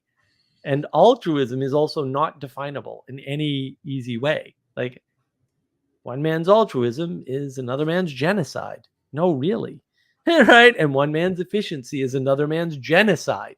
No, really. We know this happened already. I'm not referring to abstracts. I'm telling you, this trick was used successfully, and it killed millions every time. Maybe no. I'm still a no on the, just slaughtering of people wholesale for some reason. I'll take the law and order, but hold the genocide. Yes. Can I have the law and order? Hold the genocide, please. I love it. Oh man, that's what I look at politics right now. I'm just like, oh, please, can we avoid? Can we get some semblance of law and order back? But just hold the genocide. There's got to be a way. I feel like we had this nailed, and then we just kind of lost it somehow. Yeah. Matthew Peralta, effective altruism is best known for $1 billion scandal, SFB. Give me a break. Yeah, but people are still holding on to it, and they're doing the, well, he was a bad actor trick. And I'm like, oh my goodness, what is wrong? Ask 10 people what 10 experts in effective altruism what it means, and you're going to get 23 different answers, and they're not going to realize it, and they're going to blissfully go along thinking that they're talking about the same thing. And it's easy because we fill in the details, right? So if I say, peace and love and empathy will save the world, A, that is correct in some sense. B, everybody heard me say something different. They heard the same words, but the images in their head about what empathy looks like, or what peace looks like, or what love looks like are different. And so I didn't communicate a single thought to a bunch of people. I communicated an abstraction into which everybody can project their own thing. And then it's everything in your head is always correct. That's another problem with the Endeavor. word modernity, and the concept of modernity is people do that kind of projection all the time. You have to, because the word modernity cannot mean anything besides today. It means the here and now. It means the present. Okay, the present what? The present live stream, the present pirate outfit, the present Frankenstein drawing on the board. The past 500 years. Right, right, because usually people are pointing at the Protestant Reformation or the Enlightenment or whatever other kind of time period they find. Oh, it's really the turn of the 20th century, or what are you on about? And then when you ask them to explain, like, why is that the beginning point for modernity, you should hear the answers. Like, they're endless. Then they're endlessly stupid. It's just utterly shocking to me. Modernity began with the death of Thomas Aquinas. There we go. I like it. I'm all in. It's all downhill after that. What year was that? It was in the 13th century, my friend. A little earlier than I would have gone, but I'm okay with that. It was just, we hit the peak and then everything was just kind of down from there, So that's obviously when modernity began, because when I use the word modernity, I just mean everything I don't like. Yeah, me too. It's modernity right there. Joey. T-Gel, I just know people are thinking about projecting thoughts onto me. Yes. Yes. T-Gel. I don't know what that is. West Coast refugee. I feel like I'm living in the Tower of Babel right now. Yes, you are, unfortunately. And that's what happens. Like, you get AI gods because they're going to get wise and be spiritual, and this is definitely going to happen. And it's this whole idea around progress being linear and discrete. And we know the starting point and the ending point of this progress. And so clearly AI is going to surpass us as a spiritual being, because we're going backwards in spirituality and it's just getting started. I don't know. I can't figure out what they came up with and how they got there. Joey, if the Dark Ages are bad, why are so many people trying to avoid blue lights these days? Valid question. I think the Dark Ages are pretty good, actually, but they were dark. A lot of people still going like the Dark Ages weren't dark. And I'm like, really? Depends on what you mean by Dark Age. The Greek Dark Age, we don't have any writings from that period. So like are we defining that as a Dark Age? In which case the Dark Ages in Europe were dark. But if you just mean things went backwards, then yeah. Everything kind of fell to pieces. That's fine. Nobody disputes that. Yeah, we lost a bunch of technology. The population collapsed because of plagues and stuff. And like, yeah, we didn't need that technology either. That's one of the things. Like, there'll be a time when we don't need AI. That's going to be pretty funny. I don't know what the time frame is on that, because like some days I wake up and I'm like, this AI thing is going to collapse like by noon today, because it's just like, what is wrong with you people? Yeah. The Fed's got to drop the interest rates if they want to keep this AI thing alive. Oh no, that won't work. That'll make everything worse. Oh, it will. That's exactly what I'm saying. Keeping the AI thing alive, that'll make everything worse, because all of a sudden there'll be lots of really cheap money sloshing around the economy again. And the people, it's like No, we need to have an No. AI priest to answer Catholics for Catholic answers. Oh, And it's dude. like, guys, you've answered all the questions already. I've seen your archive. It's impressive. It's a beautiful, big, beautiful archive. It has all of the best answers in it. Why did you need to? Yeah. AI priest. He's not a priest anymore. No, now he's just a professor, I guess. And that's actually a lot better. That's It's a lot actually a better. massive improvement. That's a lot better. Yeah, when I saw that, I'm like, what is this Catholic Answers clown doing? Who would do such a thing? They need help, Father Eric. They need a lot of help, those guys. I think they've run into a problem with their business model where they've answered all of the questions already. Like, really. It's like they've gone out and they've searched for objections to Catholicism, and they've gone and they've answered all of them. And they're pretty good answers. Like, I'll still look a thing up every time to time. And so now where do they go with their business, right? Because, Carl Keating still wants to feed his family, the weirdo, and has employees and still wants them to be able to feed their families. So, yeah. I don't know. West Coast refugee. Is technology a plague? Oh, it can be. It's a flood, that's for sure. Bingo. Yeah. Well, look, technology is required, but also, like anything else, if you don't pay attention to it, you'll get crazy people who've studied too much psychology, philosophy, history, and neuroscience or cognitive science to comment on AI and misunderstand everything. And yeah, Sally Joe, technology Black Death is 3-factor identification. We need 3-factor auth instead of 2-factor auth. That is true, Sally. It's coming to a head. Don't worry. So you had talked about Frankenstein's monster, and the whole novel right there. What are the, I think, underappreciated aspects of that novel that I read about in an article? Just in case you thought I was daring an original, was kind of this theme of paternal abandonment in it. Right. Dr. Frankenstein creates this life, but refuses to take the responsibility for it. And so it has to run off on its own. And, well, if you haven't actually read the novel, read the novel. It's actually quite good. It's really not that long. It's a little over dramatic in points, but, that was just the 19th century and kind of how they rolled back then. So you just kind of put up with it, yeah, it's like it's spinning this whole thing up and then abandoning it. Yeah, it's got to be something like,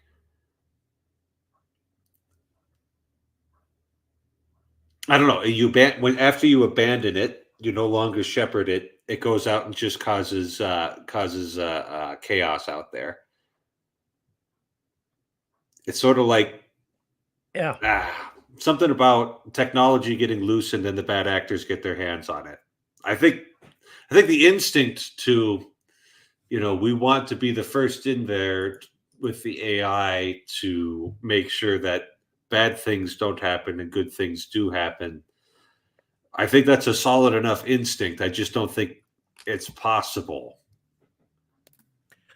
Well, right. I mean, it's never happened in the history of technology. Right. Because technology spreads out. Techne spreads out. It is the thing that spreads out. Right. Because it's portable. You can teach it to people. All technology is a democratization or a decentralization of a process. That's what it is, right? And so we can do something relatively complicated. We can do the TV.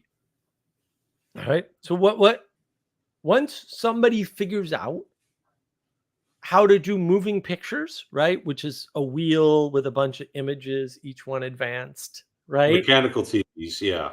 Right. Right. And spin it at the right speed and you have a moving image, right? Then that's a technology, right? That's techne. And then somebody else figures out, oh, well, we can simulate that with light, right? And shutters. Electron gun. No. Shutters. We haven't gotten there yet. Okay.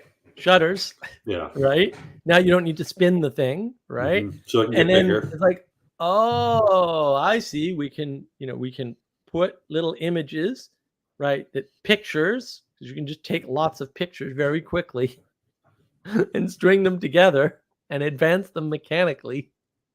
Like old mechanical projectors, fascinating sets of technology. Really, Especially because they actually have to stop the frame when they open the shutter, because that's right. otherwise it's really blurry. They That blew my stop the mind when I frame. learned it. Right. It's not a continuous motion. It's Yeah. linear and discrete. Yeah. That's what I mean in my model, right? That's what linear and discrete means. And the way And they did the sound was just, oh, they the literally sound, had a little light. Yeah. mind-boggling. They have a separate light for the sound. Yeah. Yeah. And that's why the synchronization is there. And that's the thing. Synchronization of sound only becomes an issue after you make it a separate track. Because now you need true timing signals and you need to figure out what the delta is between them. But then they figure out at some point how to do this with an electron beam, right? The same sort of a thing where you're basically just drawing the picture really fast. And like once you put out a TV, you can't control what people watch, right? You're no longer mothering the technology as you could when you built the first prototype in the lab. And I think that's what they're confusing it with. They're saying, oh, if I build the first prototype AI that's smart or has AGI or whatever nonsense they've come up with and fooled themselves into believing is true, then I will have done it and nothing else will fill that space, even though technology is the thing that doesn't have that property. It's the one thing that's the one property it doesn't have. That technology is non-exclusion. By definition, all techne is taking a custom thing and making it available to anyone or large numbers of people, maybe not anyone, right? That's what technology is. That's how it is defined. And so the idea that you'll get there first or you'll do it and then no one else can do it is antithetical to the idea of technology itself. So it's just like I said, like I just have to laugh. I'm like, what is wrong with you? At some point, you have to wonder what happened. Like obviously there was a trauma involved, and the idea of so-called critical thinking or rational thought is gone from your head. I At mean, least on this topic. I don't know. I've spoken at this at length in other forums of, being in high school and early on in seminary, functionally a materialist, even though I didn't profess that. And even though when I looked at the conclusions of flattened materialism, finding that horrifying and wanting to go in the other direction, but finding it difficult, right?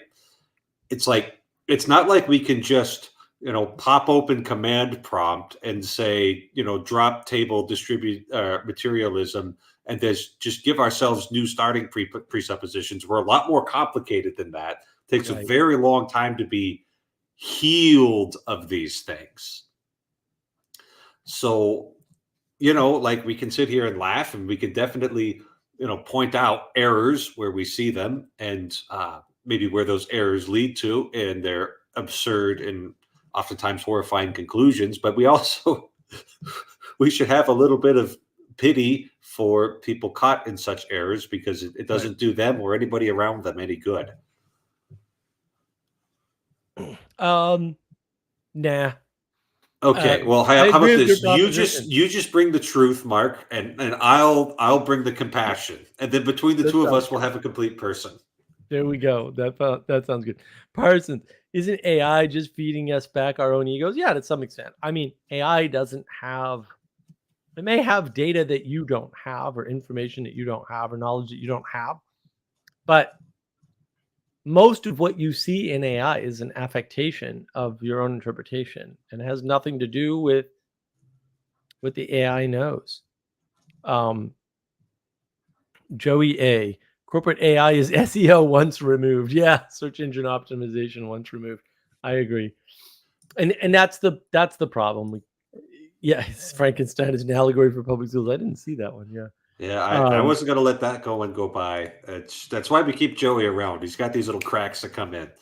Joey's the best. I've learned a lot from Joey. He's been super useful. Yeah, I mean, what do you mean compassionate conservatives? Conservatives are compassionate. It's the Democrats that don't have any compassion.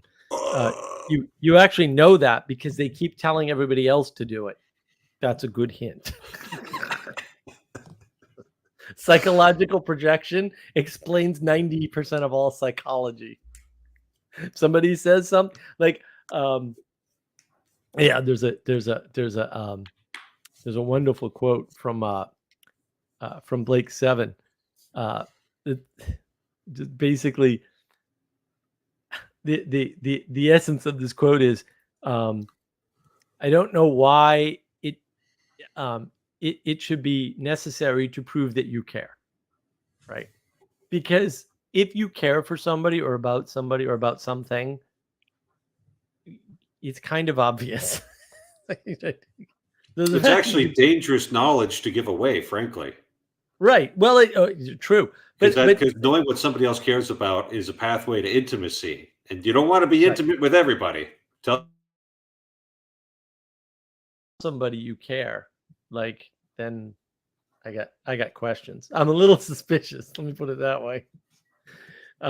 Yeah, it's it's just one of those things. It's like, why are you telling other people to do stuff? That's my first thing. And how do you know what they are and are not doing? Right? Just because you think someone's not being compassionate doesn't mean they're not being compassionate. It might just mean you're stupid. Maybe you don't know what compassion is.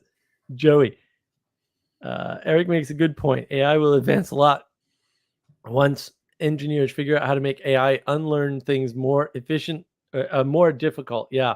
Almost all intelligent progress starts as unique mistakes. Right. Yeah. Yeah. I don't know.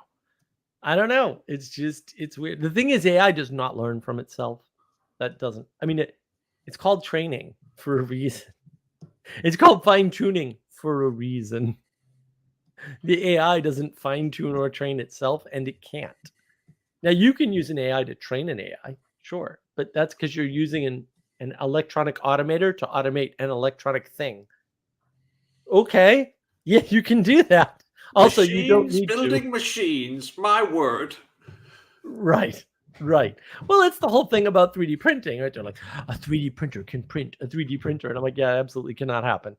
And then it turns out like minimally you need one steel rod, minimally, but that's insufficient because then you've got to print PLA gears or whatever kind of plastic gears, and they wear out real fast.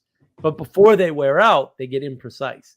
And of course, because it's plastic and it's 3D printed, you can't calculate how many running hours before it loses enough precision that it's no longer a good 3D printer.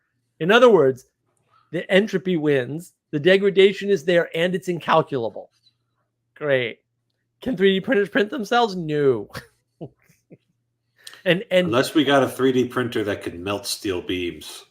They do. Well, actually, they use sintering, so they take in steel filings basically and burn them together, roughly speaking, very crudely. But yeah, you can do that with some 3D printers. Metal 3D printers are cool. There's different technologies, but even then, I think it would be way more efficient. A, not to 3D print 3D printers, but B, have like one that does all the plastic parts, and then you've got your hyper special 3D printer for the steel parts, and then just having somebody put those parts together. Right, and that's the problem, is that's what we do now in modern manufacturing. That's been the way of modern manufacturing for hundreds of years at this point, and people don't understand. I mean, that's the second industrial revolution. Yeah, I still think somebody was talking about Star Trek. I still think that's because it's like, tea, Earl Grey, hot, and it just gives you hot Earl Grey tea in a mug. Because we could just manipulate matter and energy at will. And if you're not sitting there as an industrial engineer figuring out how difficult it is to actually make things quickly and efficiently, then you think, well, yeah, factories are just like a replicator that you go up and say tea, Earl Grey, hot, and it just pops it right out there for you. And obviously the AIs are going to be just like the holodeck, where you just say, 3 sentences and it produces an entire world for you. Yeah. Well, Because because you're not Minecraft does that. encountering how difficult it is to do things. Yeah, but Minecraft does that. No. Yeah, it's got a map generator. It automatically generates a map based on your criteria. Okay. Now, I know how there- it's formulaic. It's a very old formula. That's the funny part. I was like, Minecraft is cool. And I'm like, yeah, so were multi-user dungeons that have the same tech. They were text-based, but like it's literally the same. Or Telling Guard. Minecraft Telling Guard can is a great game. only produce Minecraft maps. Mhm. Right. But the holodeck on Star Trek Next Gen was basically magical. It could produce anything. Yeah. Well, And I think I'm talking about running people's imaginations here, Mark, is that they think, oh, hey, we came up with all of these Star Trek technologies, right? Warp drive, replicator, holodeck, all of that. And so since people were able to come up with these technologies, someday we'll have them. right. And wouldn't it be nice to just have free energy for everybody and like nobody actually has to work and we can all just, play around with, virtual counselor Troy on the holodeck? Yeah. So No, it's that's just people's imaginations are corrupted. They don't know how difficult it is to actually do things. well, they don't know the difference between their imagination and reality. Right? Because again, everything works in my head. Everything in my head works perfectly. It's amazing. You should come visit. It's awesome. I have a purple I've won unicorn. some really awesome arguments in my head, and it only took like 30 seconds. I know. That's the other thing. You can do so much so quickly in your head. It's amazing. It's like, I solved the world. It took like 5 minutes. Fantastic. But people don't know where they end and other things begin, like their imagination, the real world, other people. Right? And they don't know, like, it's really weird to watch the so-called modern, sort of philosophers or whatever, sort of ponder things like hyper objects. I'm like, you mean spirit? And there's got to be some word for when people do things not as single individuals. It's like, oh, everything, always, forever, because there's no such thing as an individual. There never was, there never will be, there never will have been. I don't know what to say. Like, I don't. That's like, I think that's what Peugeot's sort of hiding, because when he sheepishly says, well, yeah, the medievals didn't think of it this way. I think he's saying, like, the medievals weren't stupid and they didn't believe in individuals because that would be dumb, and they weren't stupid. We're stupid, not them. Yeah. And it's funny too, right? Because you say Star Trek, and I think classic Star Trek, because classic Star Trek was awesome and actually never made any of those mistakes. But Next Gen did.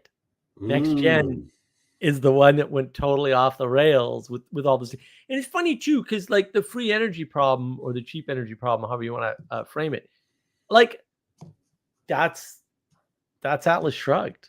Like that's in Atlas Shrugged for real. Like that's the thing that allows them to leave the tyrannical society, is the invention of a cheap energy source. And I want to cover this. West Coast refugee, make a scenario that we don't need God. That's the simulation we're living in right now. Yeah. Sally Joe, the holodeck was out of control. It really was. Joey, once we have infinite energy, we can finally have our war about which groups of people have more unlimited energy than others. Exactly. You're not solving a problem. John, being trapped on a holodeck is one of my worst fears. Yeah, John. Well, you have quite the imagination, my friend, and experience. West Coast Refugee, what does the holodeck represent? It represents the unrestrained imagination. That's all. It's not hard. Sally Joe, the Vulcan have not shown up on time, and San Francisco has suffered the most. San Francisco has suffered the most. Say a prayer for San Francisco. I agree. Cheap energy? Yeah, John. Not the same as free energy. Yeah, because there's no such thing as free. Sorry. Am I talking about Star Trek? But like, if we had antimatter drives, it may as well just be free because that's a lot of energy. Holy mackerel. Oh, no. No, it's worse than that. We have antimatter drives. The problem is it's not efficient to get the energy out. Like, this is the problem of fusion.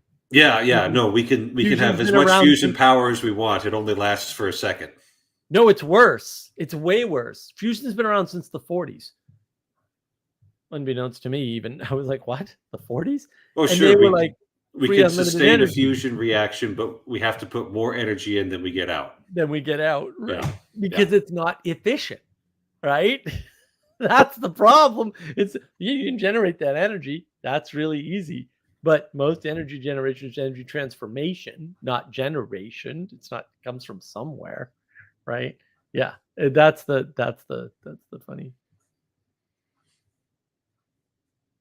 And John, that's not what the free energy principle is. Nothing to do with each other. Yeah, well, the free energy principle is a bunch of garbage. You don't come to me for physics, all right? Made up by Friston, who. And the worst part is a lot of what he's saying isn't wrong. It's just that the core stuff is completely bonkers, and he doesn't. It's like Rene Girard is the same thing. It's like, damn, you get that stupid principle, and it's great, and how you got there is so bonkers and wrong. I feel like you just need to leave the house once, ever. I don't know. Sally Joe, because where Starfleet Command was, yeah, well, Starfleet Command corrupted the world. Just saying. Could be symbolic. Yeah, I don't know. John, made up by Jordan Peterson. He came up with it first. I don't know about that. Oh, look, Joey. I invented a perpetual inertia machine to solve our too much energy problem. Excellent idea, Joey. I did too. It's called the North American Standard Diet. Perpetual. We're going to spray Roundup on the wheat. You guys will love it. It creates perpetual fat people. It's fantastic. Best diet ever. Oh, goodness. I mean, I don't know why people who talk about the problem actually just stray into it, right? Like, stay in your lane. If you're not an AI person, don't talk about AI. It's not that hard. Like, I don't understand. I do it all the time. Like, just don't talk about things I have no idea. Why would I speak up? Why would I, pontificate about this stuff? It's bonkers.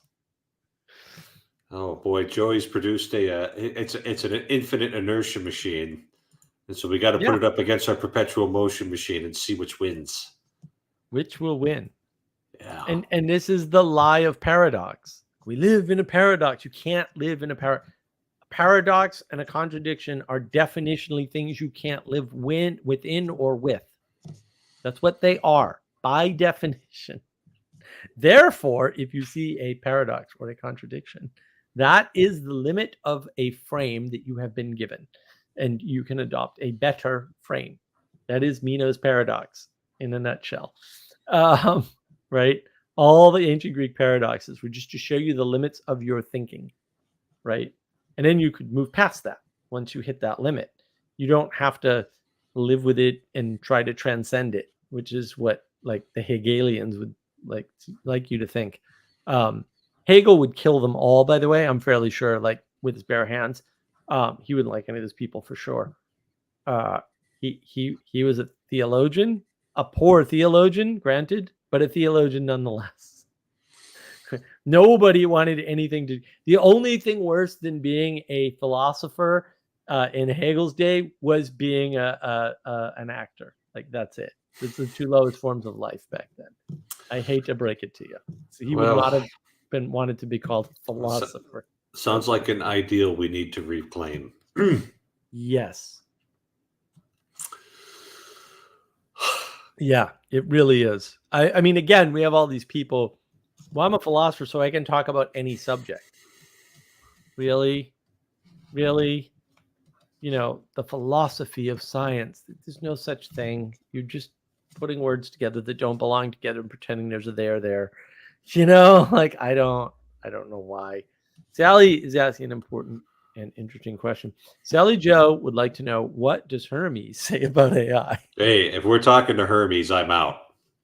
I've got a rule against that. Some It's called the people don't talk to Hermes rule. are writing letters to Hermes, and for some reason they would admit this publicly, and for some reason other people would not, like scream in horror and try to get them help against their will, which is the appropriate response, by the way, in case you were wondering. If you're writing letters to Hermes, people don't love you unless they're trying to get you committed. Sorry. There goes Mark again, thinking that mental health professionals can actually do something. Oh, that's true. Well, they should try to get you help. I don't know what kind of help they need to get you or how, but they should be trying to Exorcist, get- baby. I mean, I'm not actually an exorcist, but Yeah, maybe you need an exorcist. and unfortunately, Mark, I've got like 2 confirmations tomorrow, Uh-oh. so I need to rest. Go rest. I shall thank you for joining. That was very helpful. I mean, but I since shall this AI subject is so simple, we can cover it in like 3 hours, no problem. I know. No, rest well, my friend. Enjoy your confirmation. We need to do that video that you wanted to do. Yes, Adam's going to be flying, so we'll have to wait till he's back in Ireland now and All right. well rested, because It'll be quite the video. Y'all stay tuned. jet lag. I can't wait. Peace. God bless you all. Ixnon, let's see. Hegel wouldn't want to be called a philosopher, but he probably deserves it. Well, he wasn't a very good theologian, so fair.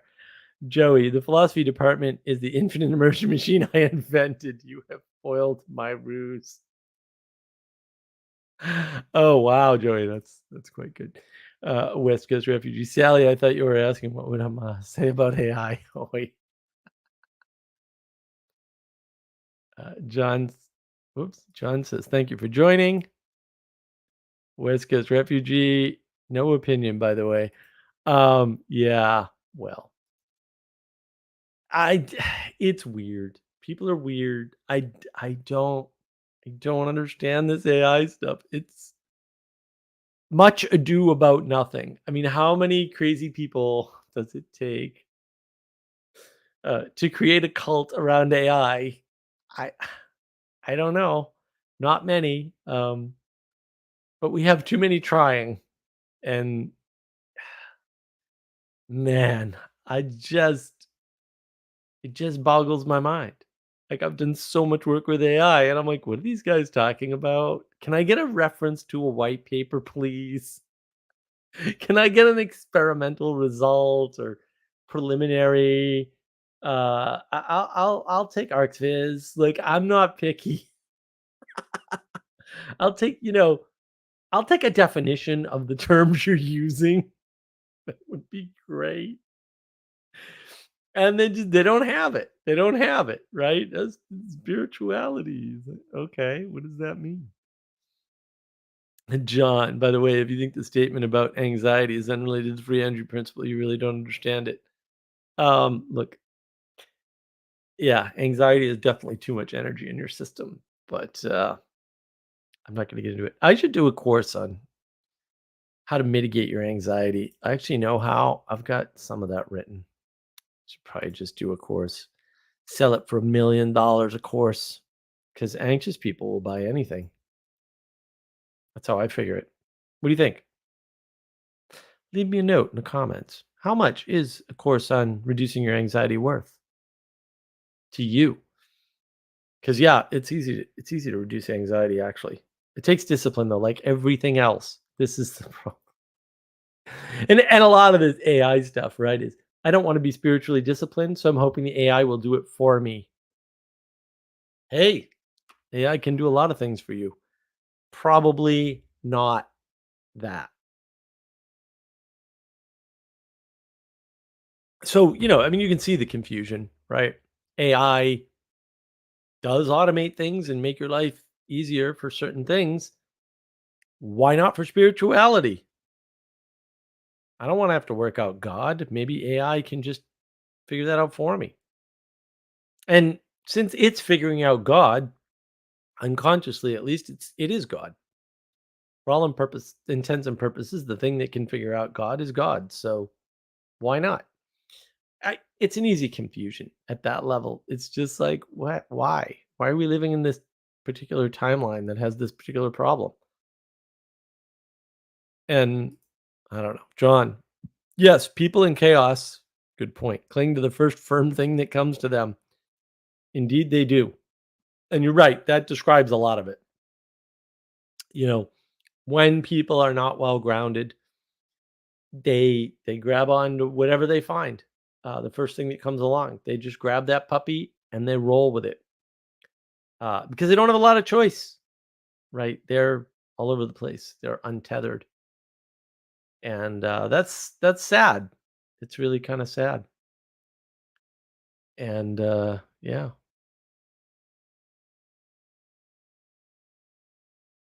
Sally Joe, does the anxiety course come with pudding? No, there is no pudding in the anxiety course.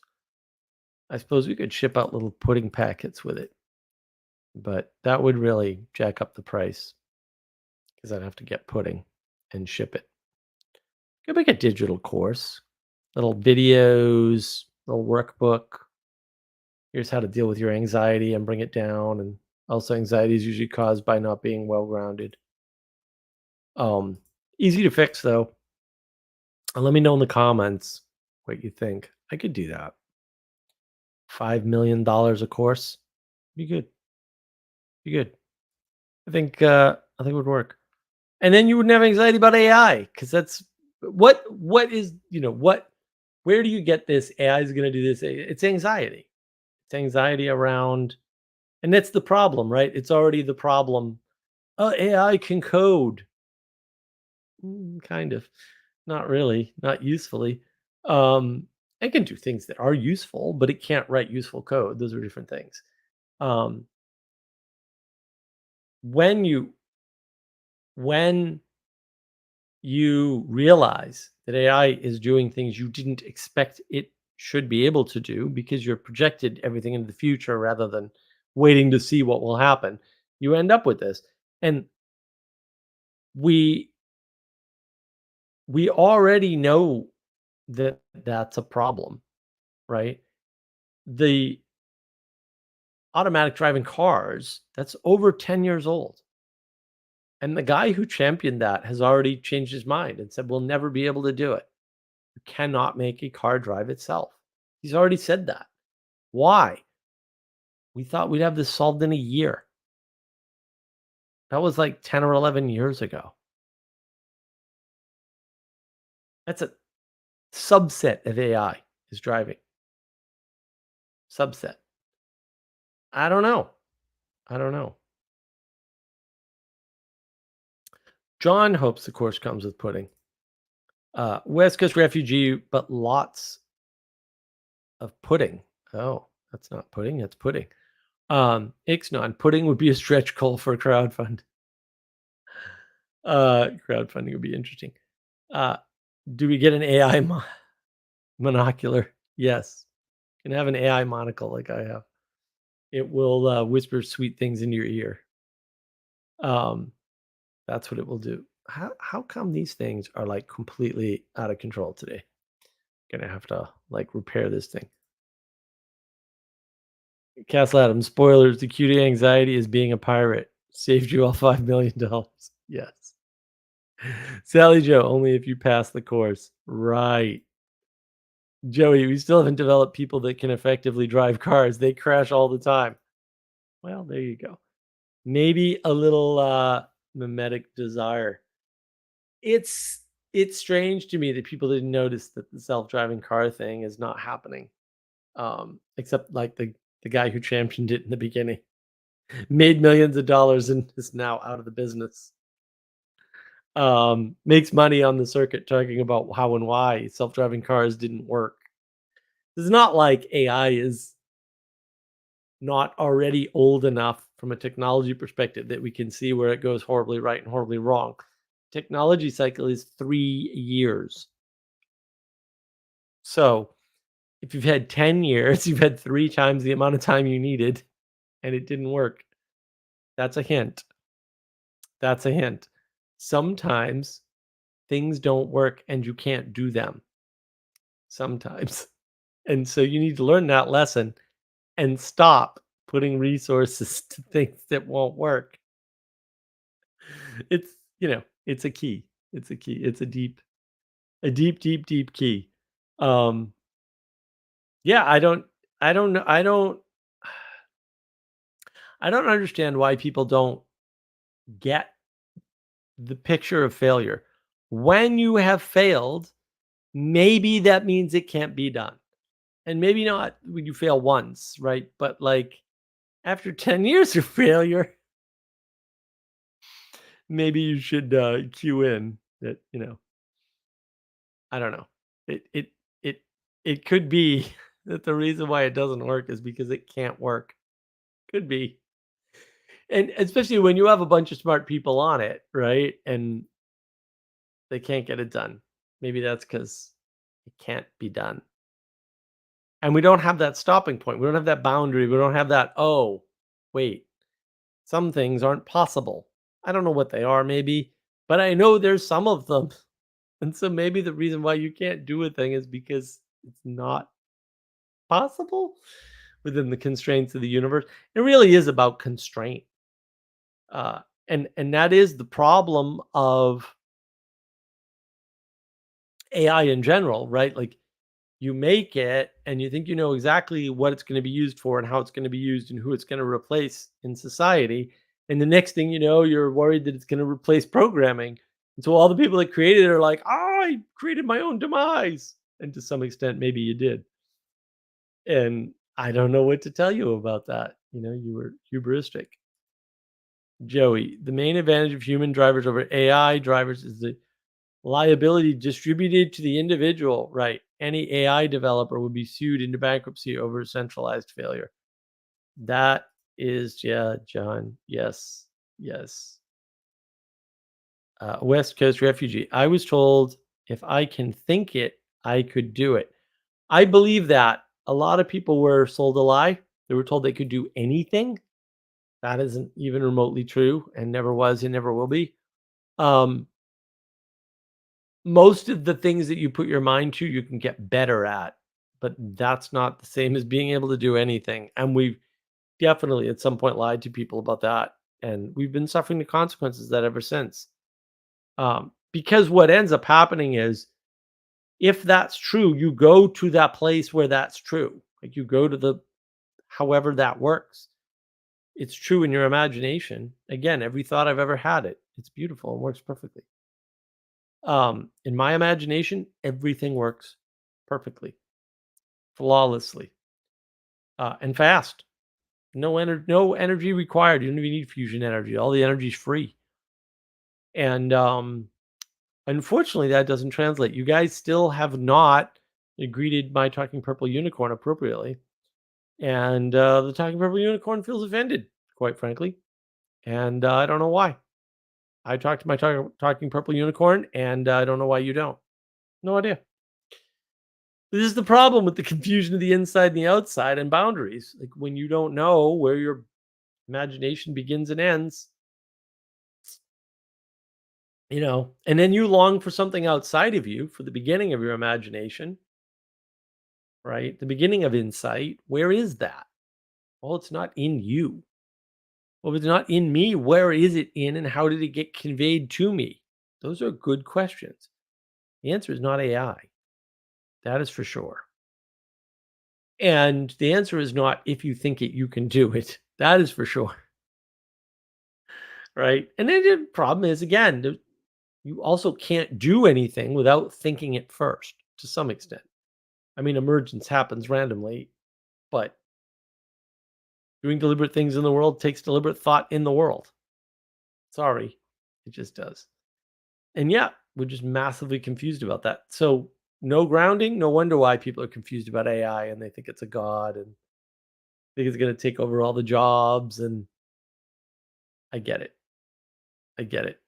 But it does make me laugh. Like it's just too much. Just even playing with it, you're like, "Oh, what a stupid mistake that was, AI." So, all right, look, Father Eric is gone because he's a wimp and has to sleep. is the problem with weak humans. Sleep is for the weak. So I'm gonna close this down, and then I'm gonna laugh for the next 20 minutes about it because it's still, yeah, it's still, it just cracks me up. I'm sorry, it just cracks me up. Sally Joe, still no telekinesis is so disappointing. Yeah, I feel like I was promised a lot of things by sci-fi that didn't happen. Um, I could have sworn that I had next week's topic ready to go. So I'm gonna look real quick and see if I do. Next week's topic. Oh yeah, I think next week's topic is going to be special is not better, uh, which is brought to you by Sally Joe. So I think that's what I'm going to talk about. If that's what you want to hear, put something in the comments, and that will boost the signal. Or reach me on my Discord server, Mark of Wisdom Discord server, and let me know. And I will probably work on that. I got a couple of other things to work on. I got a bunch of videos I need to do. It's just been a wacky week, and beginning of next week, I got to drive down to Florida and go pick up a golf cart and bring it to my house. So it's going to be a long week next week. But look, hope everybody has a great weekend. And I hope this is helpful and hopefully fun because I don't know, I had fun. I hope you all had fun. And we'll do it again next week. And hopefully we'll have a great topic. And yeah, probably special. Dangers of being special or something special is not better. And if you come up with anything, contact me, let me know. In the meantime, drink lots of Sampel, have some table rock tea, and probably some jelly babies because they're delicious. And then you can be a Time Lord like me, and have a lovely time.